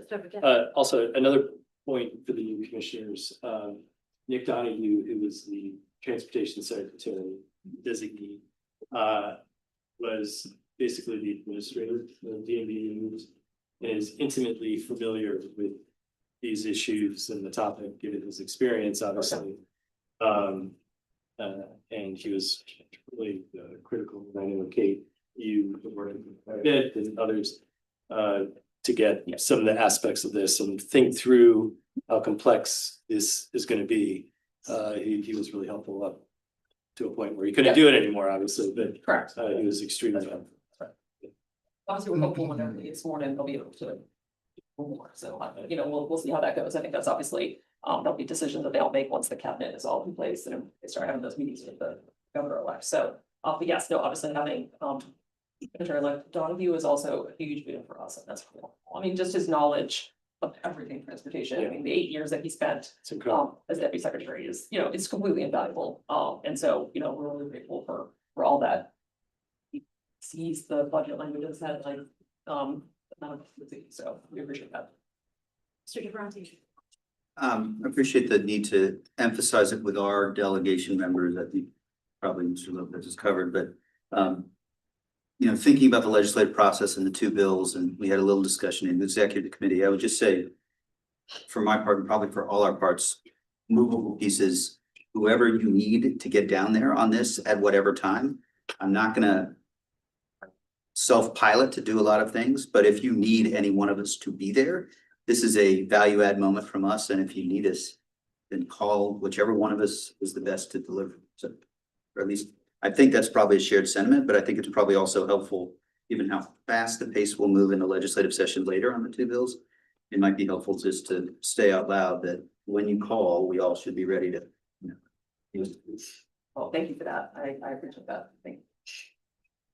Any other questions regarding the legislative update? And if anybody needs contact information for Henry or Amy, please just inquire so you can let them know your schedules and availability for some of those visits. And with that, Kate, I want to turn it back over to you. I think there might be a few other announcements or. There are, thank you, Madam Chair. And again, just to reiterate, I will be working very closely, my team will be working very closely with Amy and Henry and her team. And it's setting up meetings. My anticipation is I'm gonna be down in Richmond at least once a week, if not more. And so we will absolutely, I know Amy and Henry will be very good at letting us know who to meet when, and we'll turn it around on a dime to be there. So I know we're just anxious to have solidified who the patrons of the bills are. I think that is the very first step. And I know we're pretty close, and so I'm happy to hear that. The other thing, of course, there may be other transit bills that are coming out. We're still waiting for things. So one of the things that we do during session is that we have staff who are tracking legislative changes and provide an update to the legislative committee every Friday. And obviously back to this body as necessary as well. So we'll be tracking. We have a fantastic relationship with all of the legislative staff that your jurisdictions have, and there's weekly meetings down in Richmond where Amy's always at them. So there's going to be a lot of updates that are provided. So I just want to let you know, we're talking a lot about the funding bills. We also recognize there may be other bills that come up or budget stuff that comes up related to public transit. Those, we're not just focused myopically on the funding. We're going to be focused on a lot of anything that sort of touches the public transit space. And quite frankly, also the operations of this organization, whether it be FOIA or other bills, we track those things as well. Obviously, we want to be able to adhere to them. I do want to make it's a little bit of an opportunity to do a bit of a personnel announcement. Is that I'm sad to say Andrew DeVetter, who is sitting back there and smiling a little bit too much, is his last meeting because his family is relocating to Australia. Oh, wow. And so we are going to be acknowledging his service a little bit later. But one of the reasons I wanted to make sure they recognize that there's actually two new directors at NBTC that are now at the table. And I want to formally recognize Anne McGrain has stepped up, and she's going to be our directors of programs and policy, taking over from Andrew. And I'm also really happy to announce Sarah Godfrey has been promoted to our director of strategic communications. And they would like to share with you some of the strategic communications that we plan to do about the legislation, particularly the funding bills. So I'm going to turn it over to the two of you. Thank you. Yeah, I think it was really helpful to kind of have the conversation right before this about the strategic touch points that Amy and Henry are going to help facilitate. And I just want to discuss kind of the ways that I think staff have been preparing various handouts so that when you get in those conversations and you have a need to have leave behinds or things like that, we are preparing the handouts that you need so that people remember the discussions that were had, the key points that we want to have. You know, at the table is this Transit Keeps Northern Virginia Moving. You remember at the last commission meeting, we had a very detailed conversation about a half-page postcard size thing that people could leave behind. So that's just one piece, but I just want to stress that, we're really not starting from zero with this communications effort. Since the value of transit study was re-upped in 2023 and our $1.5 billion number of the financial benefit to the Commonwealth that Northern Virginia's transit system provides, we've been kind of building a portfolio of communications tools. And so we plan to leverage those. And then Sarah will also talk about some of the very specific media. Yeah. In that vein, we have a small but very strategic media buy planned during session to reinforce the value of transit message. The message is really simple. It's that Virginia Transit moves more than 3 million people every week and generates billions of dollars in economic activity every year. And that investment in public transit is an investment in Virginia's future. The way we're sort of pushing that out is we have ads placed in the Richmond Times-Dispatch, both print and digital. We have a sponsor day for VA News, which is the great daily newsletter that VPAT puts out. We have a 2-week sponsorship with the Virginia Press Room podcast. We're also doing an extensive social media campaign with partners like VTA, so in both Northern Virginia and across the state. Timing, the biggest push is January 20th through about February 18th. We may go a little beyond that with our social. We'll also, as Anne mentioned, we have a great repository of materials already that we will continue to push out via email. We have them on our website, they're great. And then in-person events like VTA Advocacy Day on January 26th. We'll have stuff available February 5th at our legislative reception. And that was brief, but happy to answer any questions. Any questions for Anne and Sarah about the messaging or the deployment of that messaging?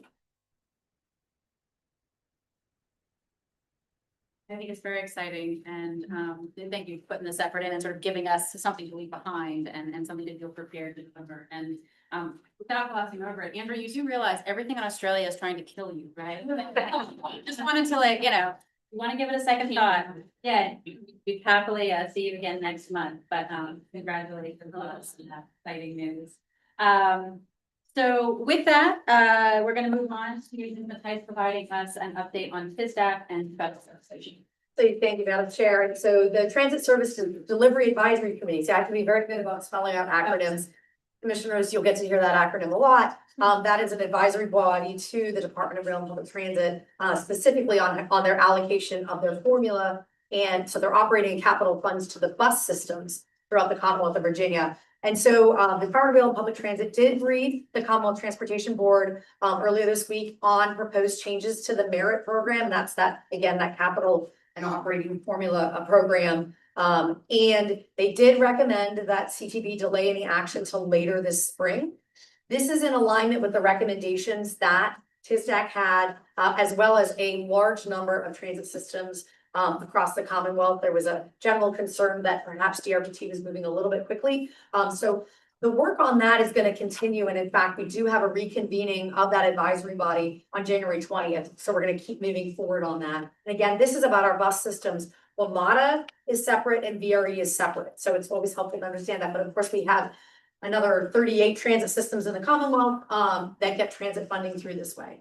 I also did want to provide a brief federal transit update. I think obviously there's a lot going on in the federal space, but just to focus in on the public transit side of things, Congress, of course, has yet to pass its 26 spending bills for the programs that are authorized under the Transportation, Housing, and Urban Development Appropriations process. The programs are currently funded at FY25 levels through continuing resolution, but that expires on January 30th.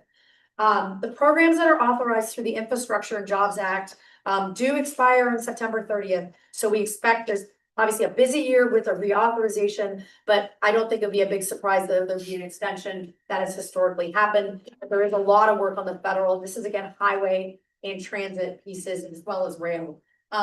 Finally, the U.S. Department of Transportation did release a notice of funding opportunity for the FY 2026 build grants. That has been a discretionary grant program.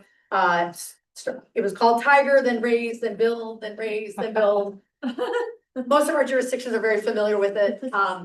But the applications are due on the 24th. This information is of course gone out to your localities, but please If your locality is looking for a letter of endorsement, that is something that I've already given the authorization. If it's a transit project, I can provide that support. So those letters of support are done by February 24th. We just need to have the staff let us know if the endorsement letter is requested. So that is all that I have on those two items. Madam Chair. Okay, any questions or comments on those updates before we move on? Heard any comments? No. Okay. Kelly, Linda. With regard to what's going on with the transportation reauthorization bill? I know that you're gonna see drafts coming out of the House and Senate rather quickly. And then that's all gonna be happening in March, April, May. Do you see foresee issues? And I think they're very clear that it has to be a clean vehicle this year as opposed to adding like $42 billion for BEAD funds and things like that. Yeah, I'm not on the latest intel on that, but I do know that there was a concern with some information that was leaked indicating there may be pulling transit out of the trust fund. And we heard back in December, both the leadership of the Republican and Democrat leadership of the House Transportation Infrastructure Committee, that was a non-starter. Transit will always be a part. So that was really the big concern in the fall, is all of a sudden public transit would no longer be protected. That is something that was a non-starter. But I know I just got a whole bunch of information today from APTA on the public, on the sort of the federal authorization level. So we're going to be watching that. But because of the state stuff, I'm not as closely in tune with what's happening at the federal level. Yes, Okay. I'm working on this with my day job, so end of January potentially could be a bill coming out, but the big question is going to be closing the trust fund gap. Whether it's the gas tax as it's been, or whether there's a different user fee or a different function that's been floated. So that will be the big discussion, and that parses a bunch of different ways. The politics is pretty complicated, but that's the big thing. Quite complicated. The Trump administration is gonna have their own bill as well. They put out a proposal, but Chairman Graves is kind of running the process, so I think in the end there could be alignment, but.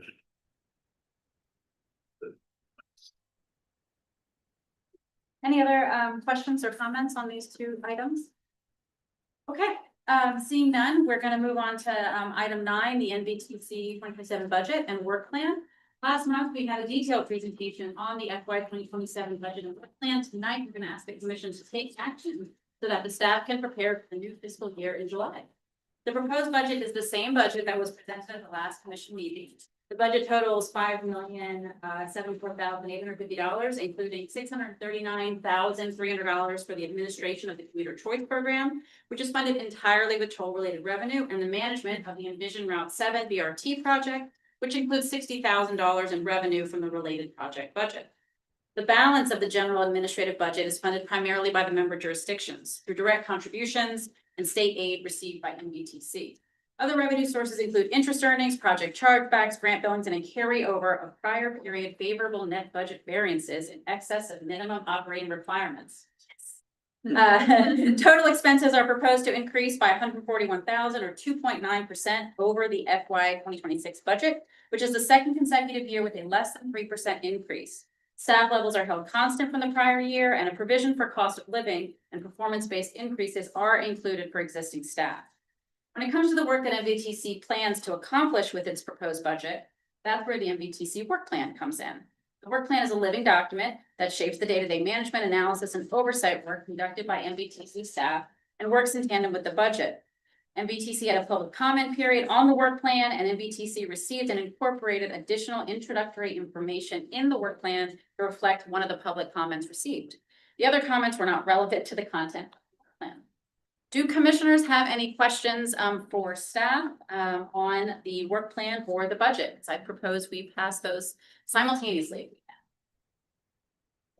All right, seeing no questions, could I have a motion to approve the FY 2027 budget and 26-27 work plan? So we've got a motion by Mr. Alcorn and a second by Ms. Coffey. Any further discussion? Hearing none. Delegate Reed? Aye. Councilman Aguirre? Aye. All those in the room in favor? Aye. Any opposed? Any abstentions? Madam Chair, I'd like to be. Thank you, sir. With that, the motion passes unanimously with one abstention. Moving right along, if you haven't had the chance, please read the written report from the chair of the Program Advisory Committee. It includes updates on the Envision Route 7 BRT project and the Commuter Choice Program. We will get a verbal staff update on both of those projects at our March meeting. Staff are available though if commissioners have any questions. Moving right along to VRE. Last month, NVTC and PRTC appointed Katie Cho as the new VRE CEO. We expect her to start giving her VRE CEO reports at our March meeting. She starts VRE on January 20th. Meanwhile, we have acting CEO Dallas Richards here tonight to give his CEO report. I'll also note that VRE Vice Chair Dan Stork has agreed moving forward to introduce VRE action items at our meeting, but since he cannot be here tonight, y'all are still stuck with me. With that, I will turn it over to Dallas Richards for the CEO. Thank you, Richard, and good evening, commissioners. Happy New Year. 2026 is off to a great start for you all, certainly is for us at DRE. We're still analyzing our numbers for the month of December, but wanted to report on a few notable things. Our ridership took quite a hit in November because of the shutdown and the short month. The short service month only 17 days, and with about 12 days of shutdown, a little suffering there, but about 8,268 average daily ridership. The good news is though, we've rebounded, and that first day after the shutdown, obviously back in November, was a 10% hike overnight, and December's numbers are looking pretty good on the rebound. That's very good news to report. On-time performance is doing quite well. We finished the month at 87%, near our target of 90, and December is looking very good and off to a good start. In the month of January, we've had a number of what we call 100% days where we had 0 late trains.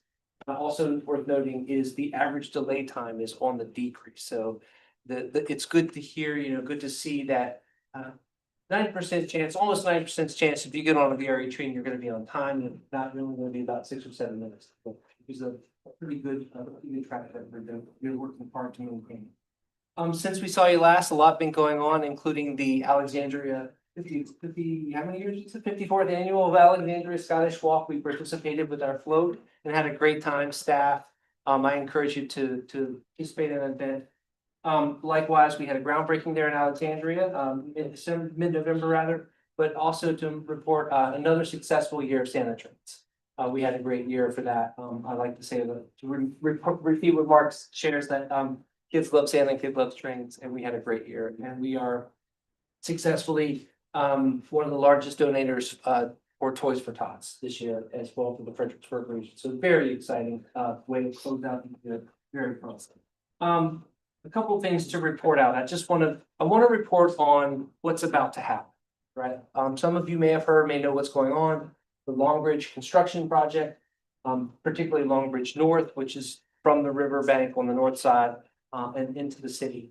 They divided the project into 2 parts. Because of city restrictions, the contractor is not allowed to work largely at night or on the weekends.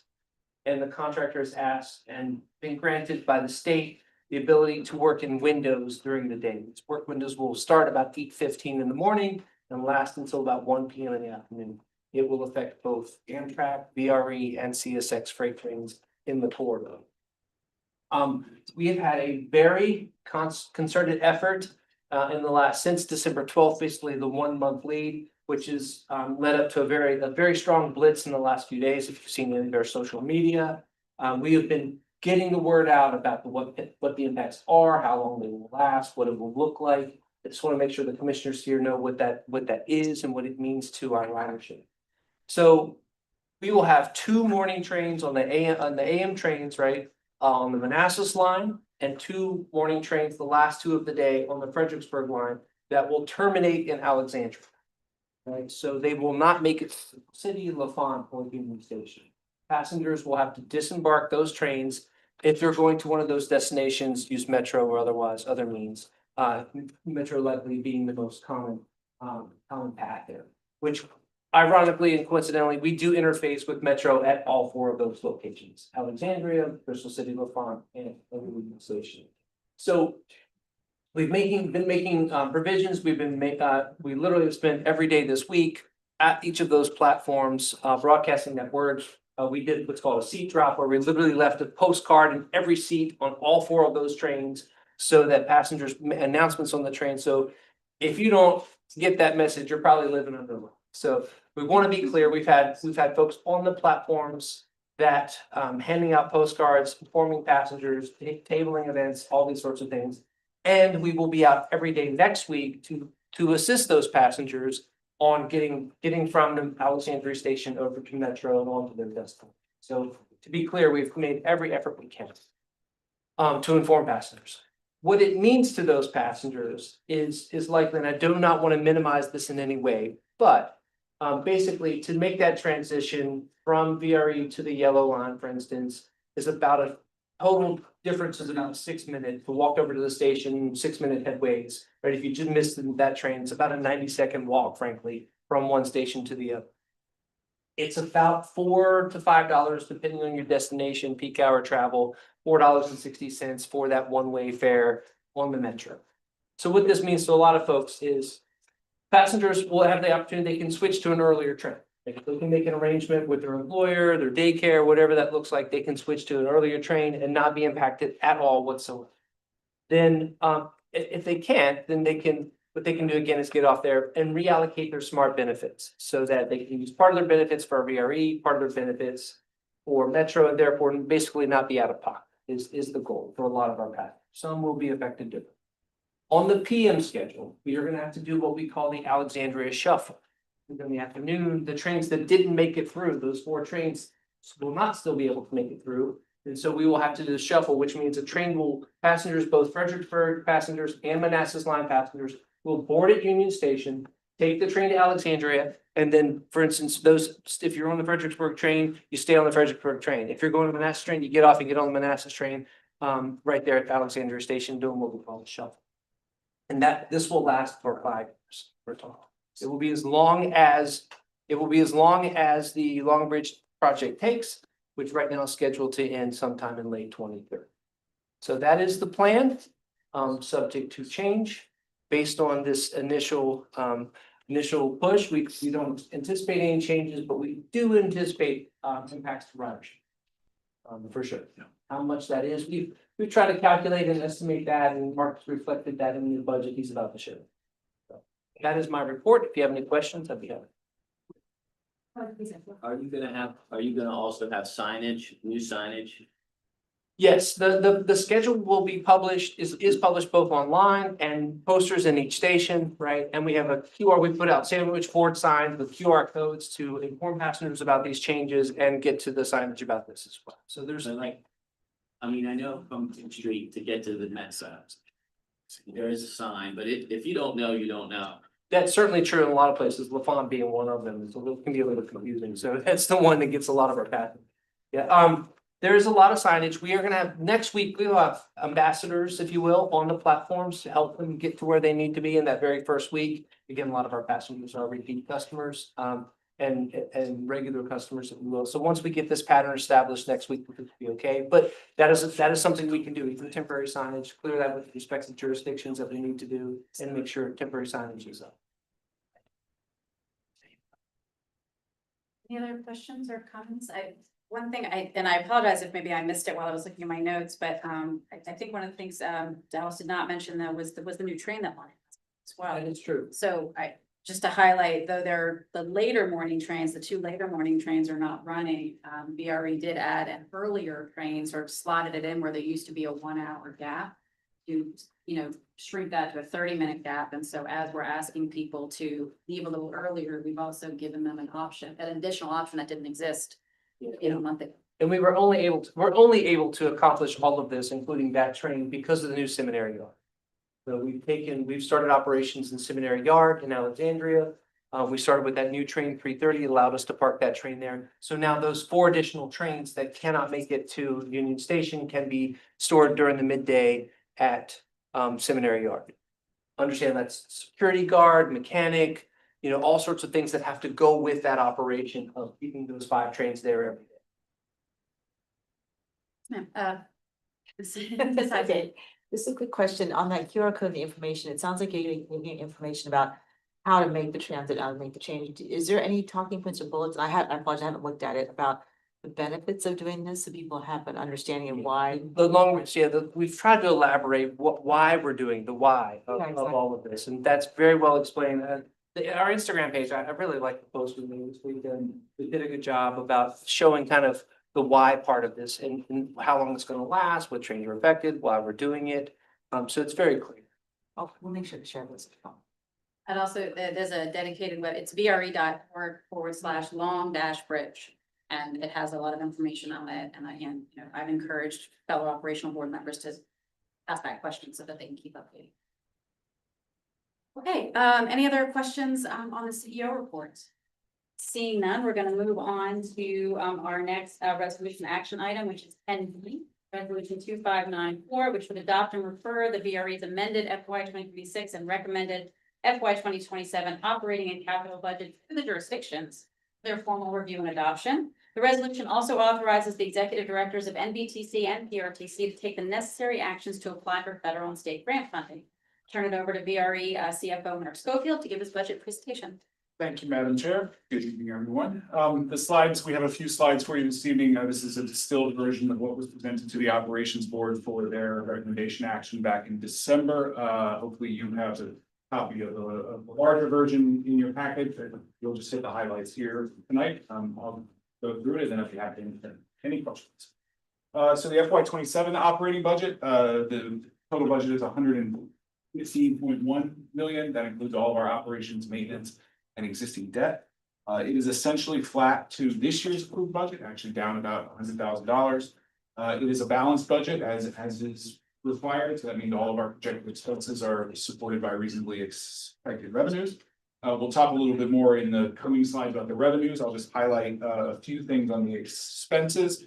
We are not changing our full-time staffing level for next year. Though we are continuing to look at adding some part-time and temporary resources, particularly in our procurement group, with all the big construction projects that we have coming up. One of the biggest issues, which I've talked to you all about previously, is our liability insurance. We're projecting that cost to go up about 13% or about $1.1 million, both due to sort of unit cost increases, just the cost of every $1 million worth of coverage due to general lack of capacity in the international insurance market, but also increases in the total amount of liability coverage that we have to have. We're taking both sort of near-term kind of tactical actions with DRM down in Richmond to try to address this, but also some long-term or strategic moves, working collectively with the whole industry. Just want to highlight again the importance of our relationship with EPRA. They cover 84% of our track access fees that we pay to our host railroads, and that's very important for our budget. And other things, right now, wood, diesel fuel is looking relatively quiet, and most other costs are moving in the sort of normal 2 to 4% range. Next slide, please. Jurisdictional contribution, what I know a lot of our board and commission members are interested in. If you'll recall, from the beginning of the process this year, we had made the decision not to change the total annual contribution, so that $19.8 million in bold down there at the bottom is the same from this year to next year. And then, as we also discussed, because of the shutdown, we were not able to do the agreements survey in early October. So we made the decision to use the same allocation as we did last year. So you take the pie the same, cut it the same, and everybody's contribution ends up the same as last year, down to the dollar.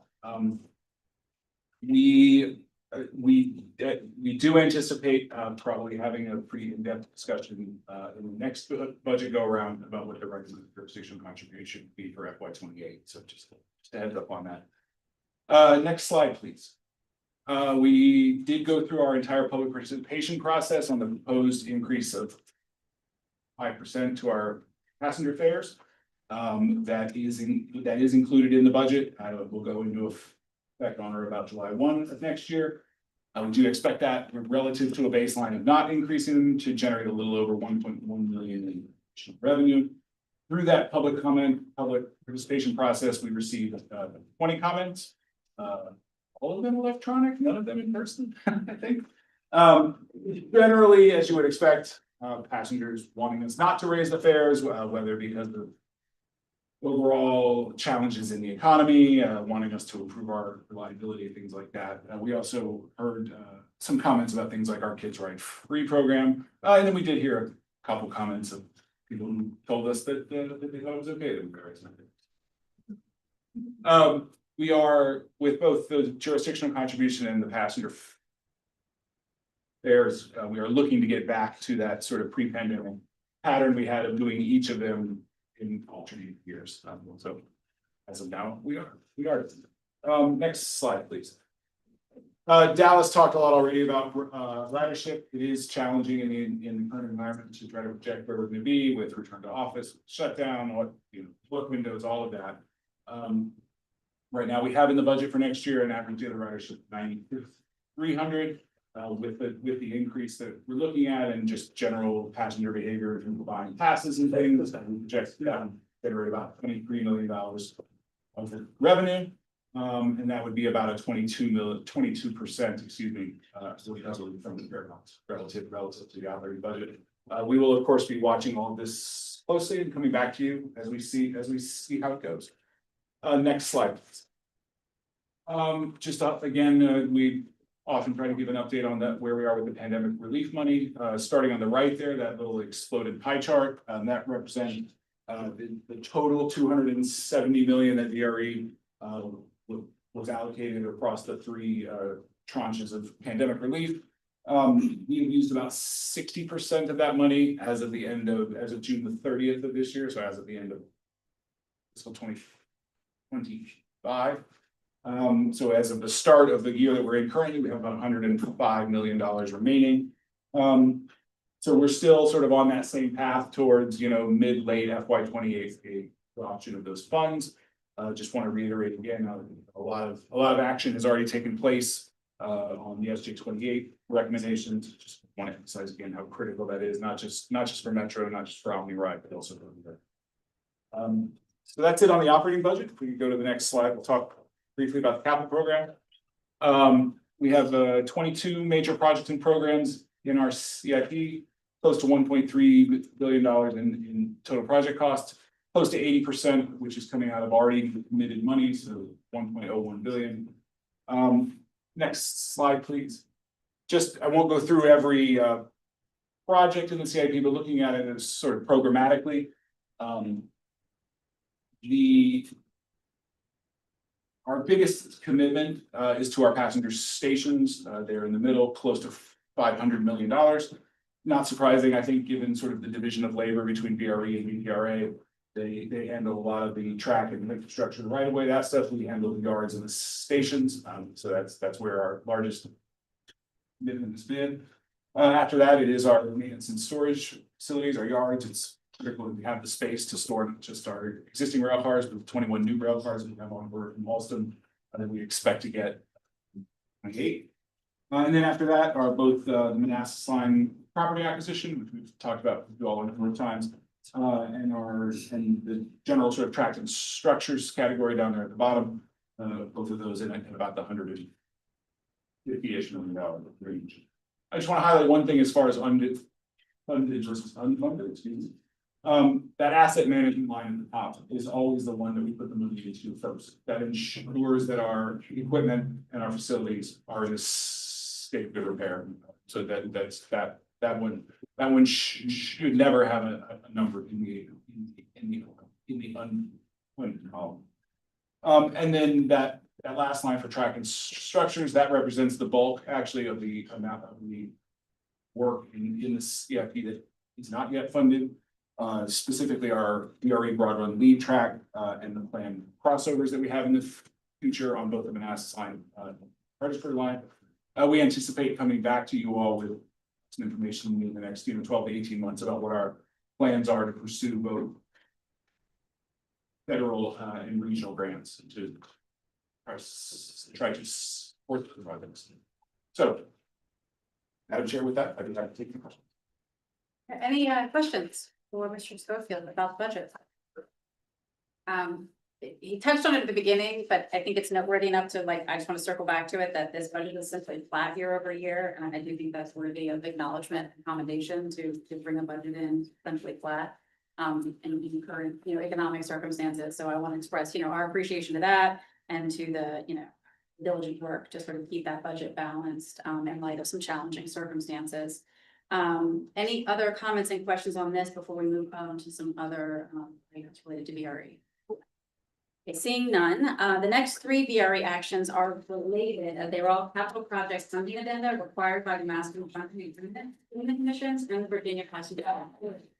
Back in August 2022, the commissions entered into a master funding agreement with VPRA. Under this agreement, any projects that commence after the execution of the master funding agreement require the commissions and VPRA to enter into a capital project addendum for each project, which establishes the project scope, budget, schedule, and VPRA funding commitment. Details on each project are in the written materials. And so just to kind of say that differently, these are addendums that were always planned and expected.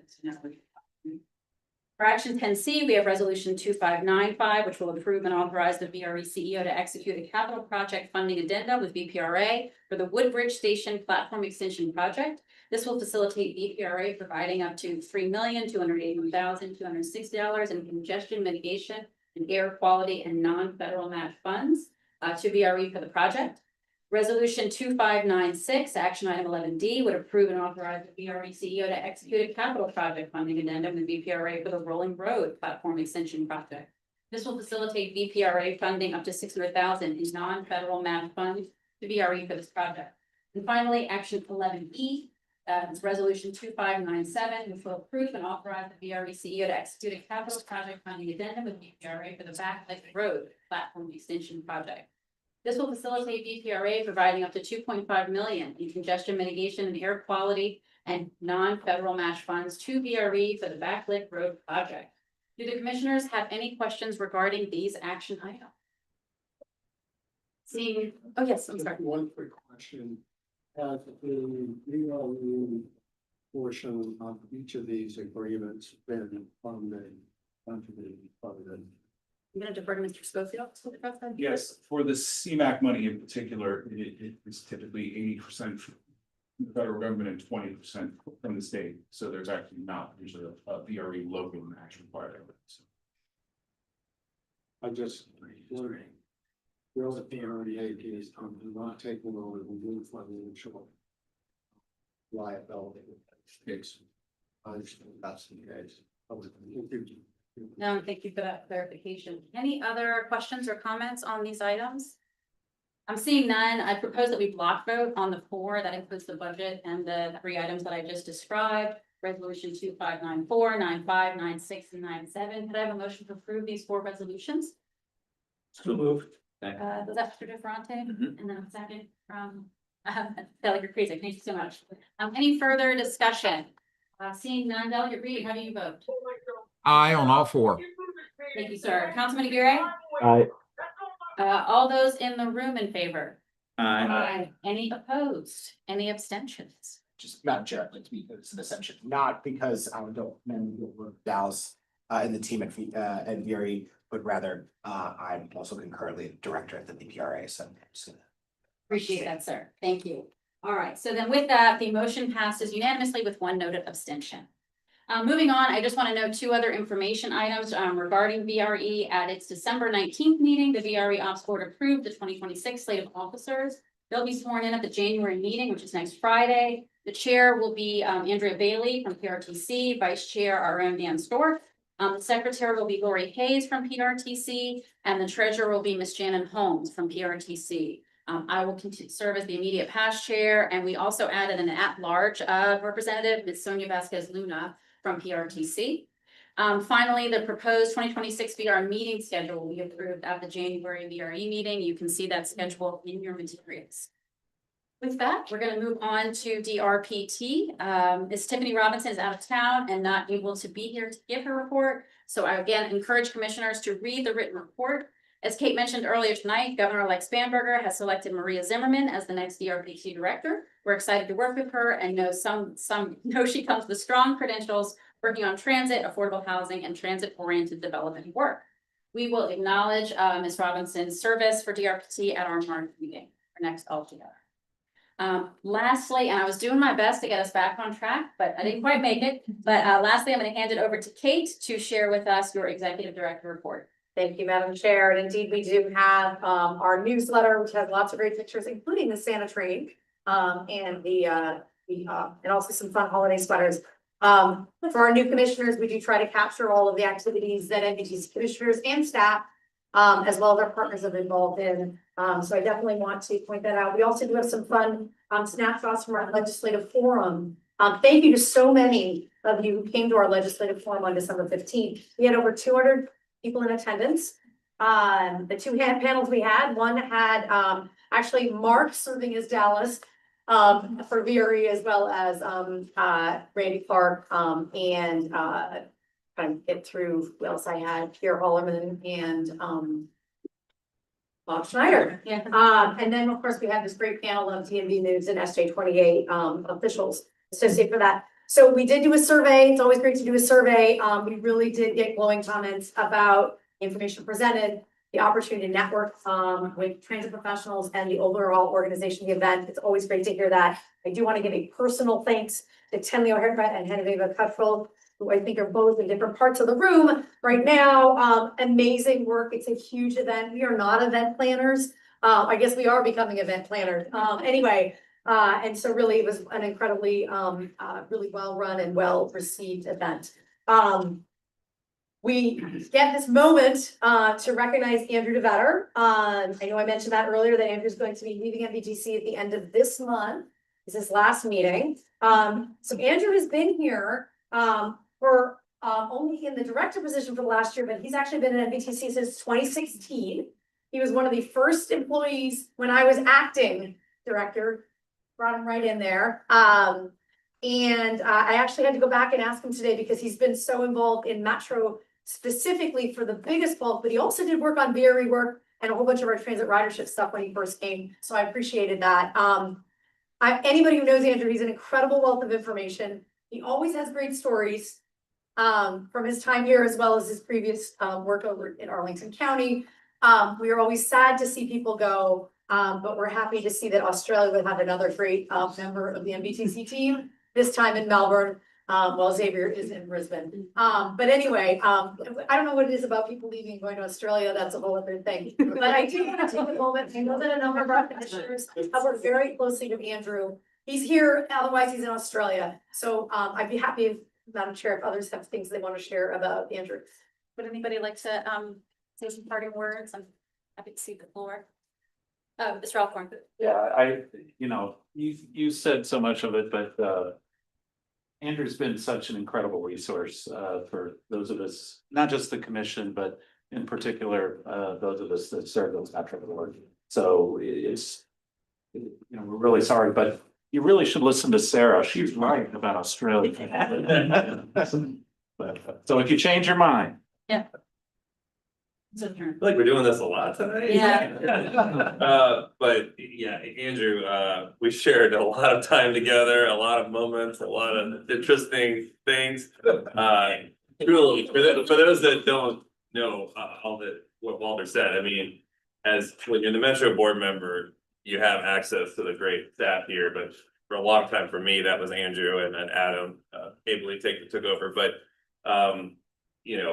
having that resource, it's a big advantage actually for our board members in Virginia. I'm sure Paul would agree as well.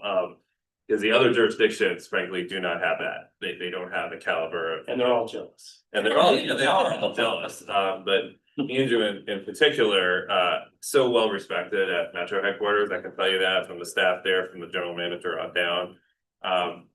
Knows his stuff. We always were very well prepared, and just a great sounding board to help us through all the things that we had to work through. So really sad you're leaving, but it's an awesome opportunity. We talked about it last month, and so congratulations.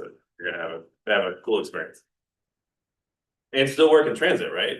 That's the plan. That's the plan. Yeah. Little bit of a break to get settled with it. Senator Evan. Yeah, I just wanted to publicly thank Andrew for his work on SJ28 and seeing that we were well prepared and didn't miss a beat. So thank you for that. Sarah, Trevor. I didn't get to spend a lot of time with Andrew because he was spending all his time with Matt. And Matt would communicate to me everything he and Andrew talked about. So in some ways, we did spend. But no, Andrew, you know, it was really, really helpful at critical periods to have you there, and you really understood things, and you worked well with the other jurisdictional partners, which I think was really key in a lot of cases at the JCC. Maybe a lot of people don't know, there's a committee of working groups of staff who are really doing some of the heavy lifting. They meet right after the board meeting, sorry, yeah. And Andrew was really, I heard from a lot of jurisdictional staff about Andrew's abilities and your interactions there. I know they really appreciate it. So, thank you. Yeah, and I'll just close by acknowledging, I think it also speaks to Andrew's, tenure that this transition period, and that the handoff that's happening internally, and sort of, from within. And as commissioners, that's really nice to see when there's that internal consistency. And I know the handoff that's happening between Andrew and Ann benefits all of us and benefits the work of the organization. So thank you for being a part of that sort of seamless process. With that, Actually, let's give him. oh, I'm sorry.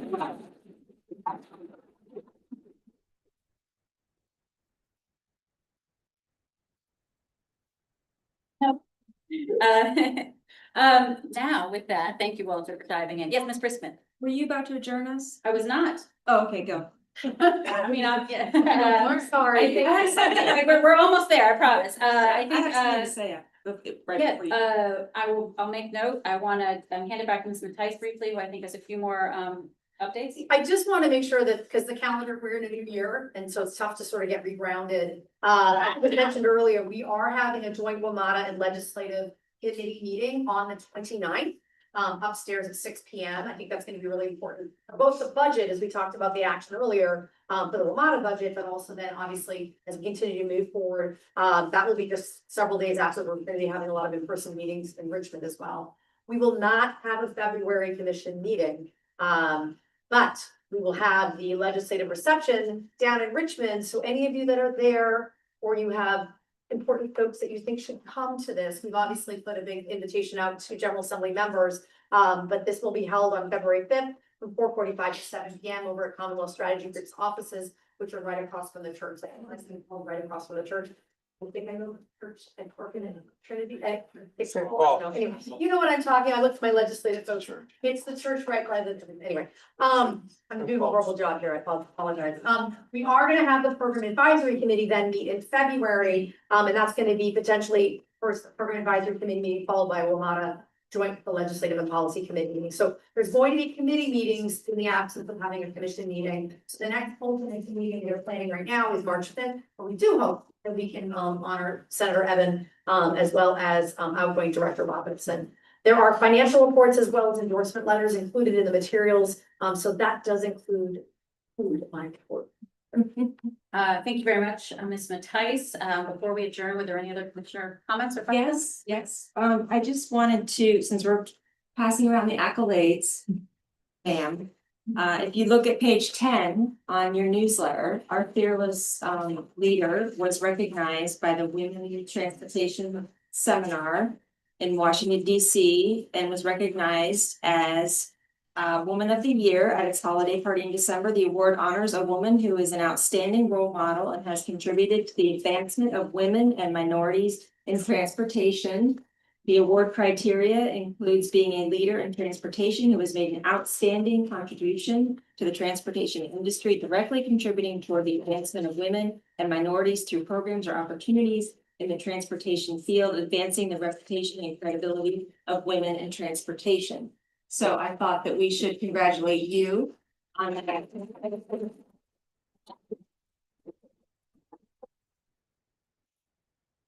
Thank you for calling our attention to that. No, I appreciate it. So with no other comments or questions, I've noted the 9:20 end time. It will be the longest meeting I chair. That's it's taking about 5 minutes. Sorry, appreciate that. We hope to see you down in Richmond on February 5th, legislative reception, and otherwise see you on March 5th.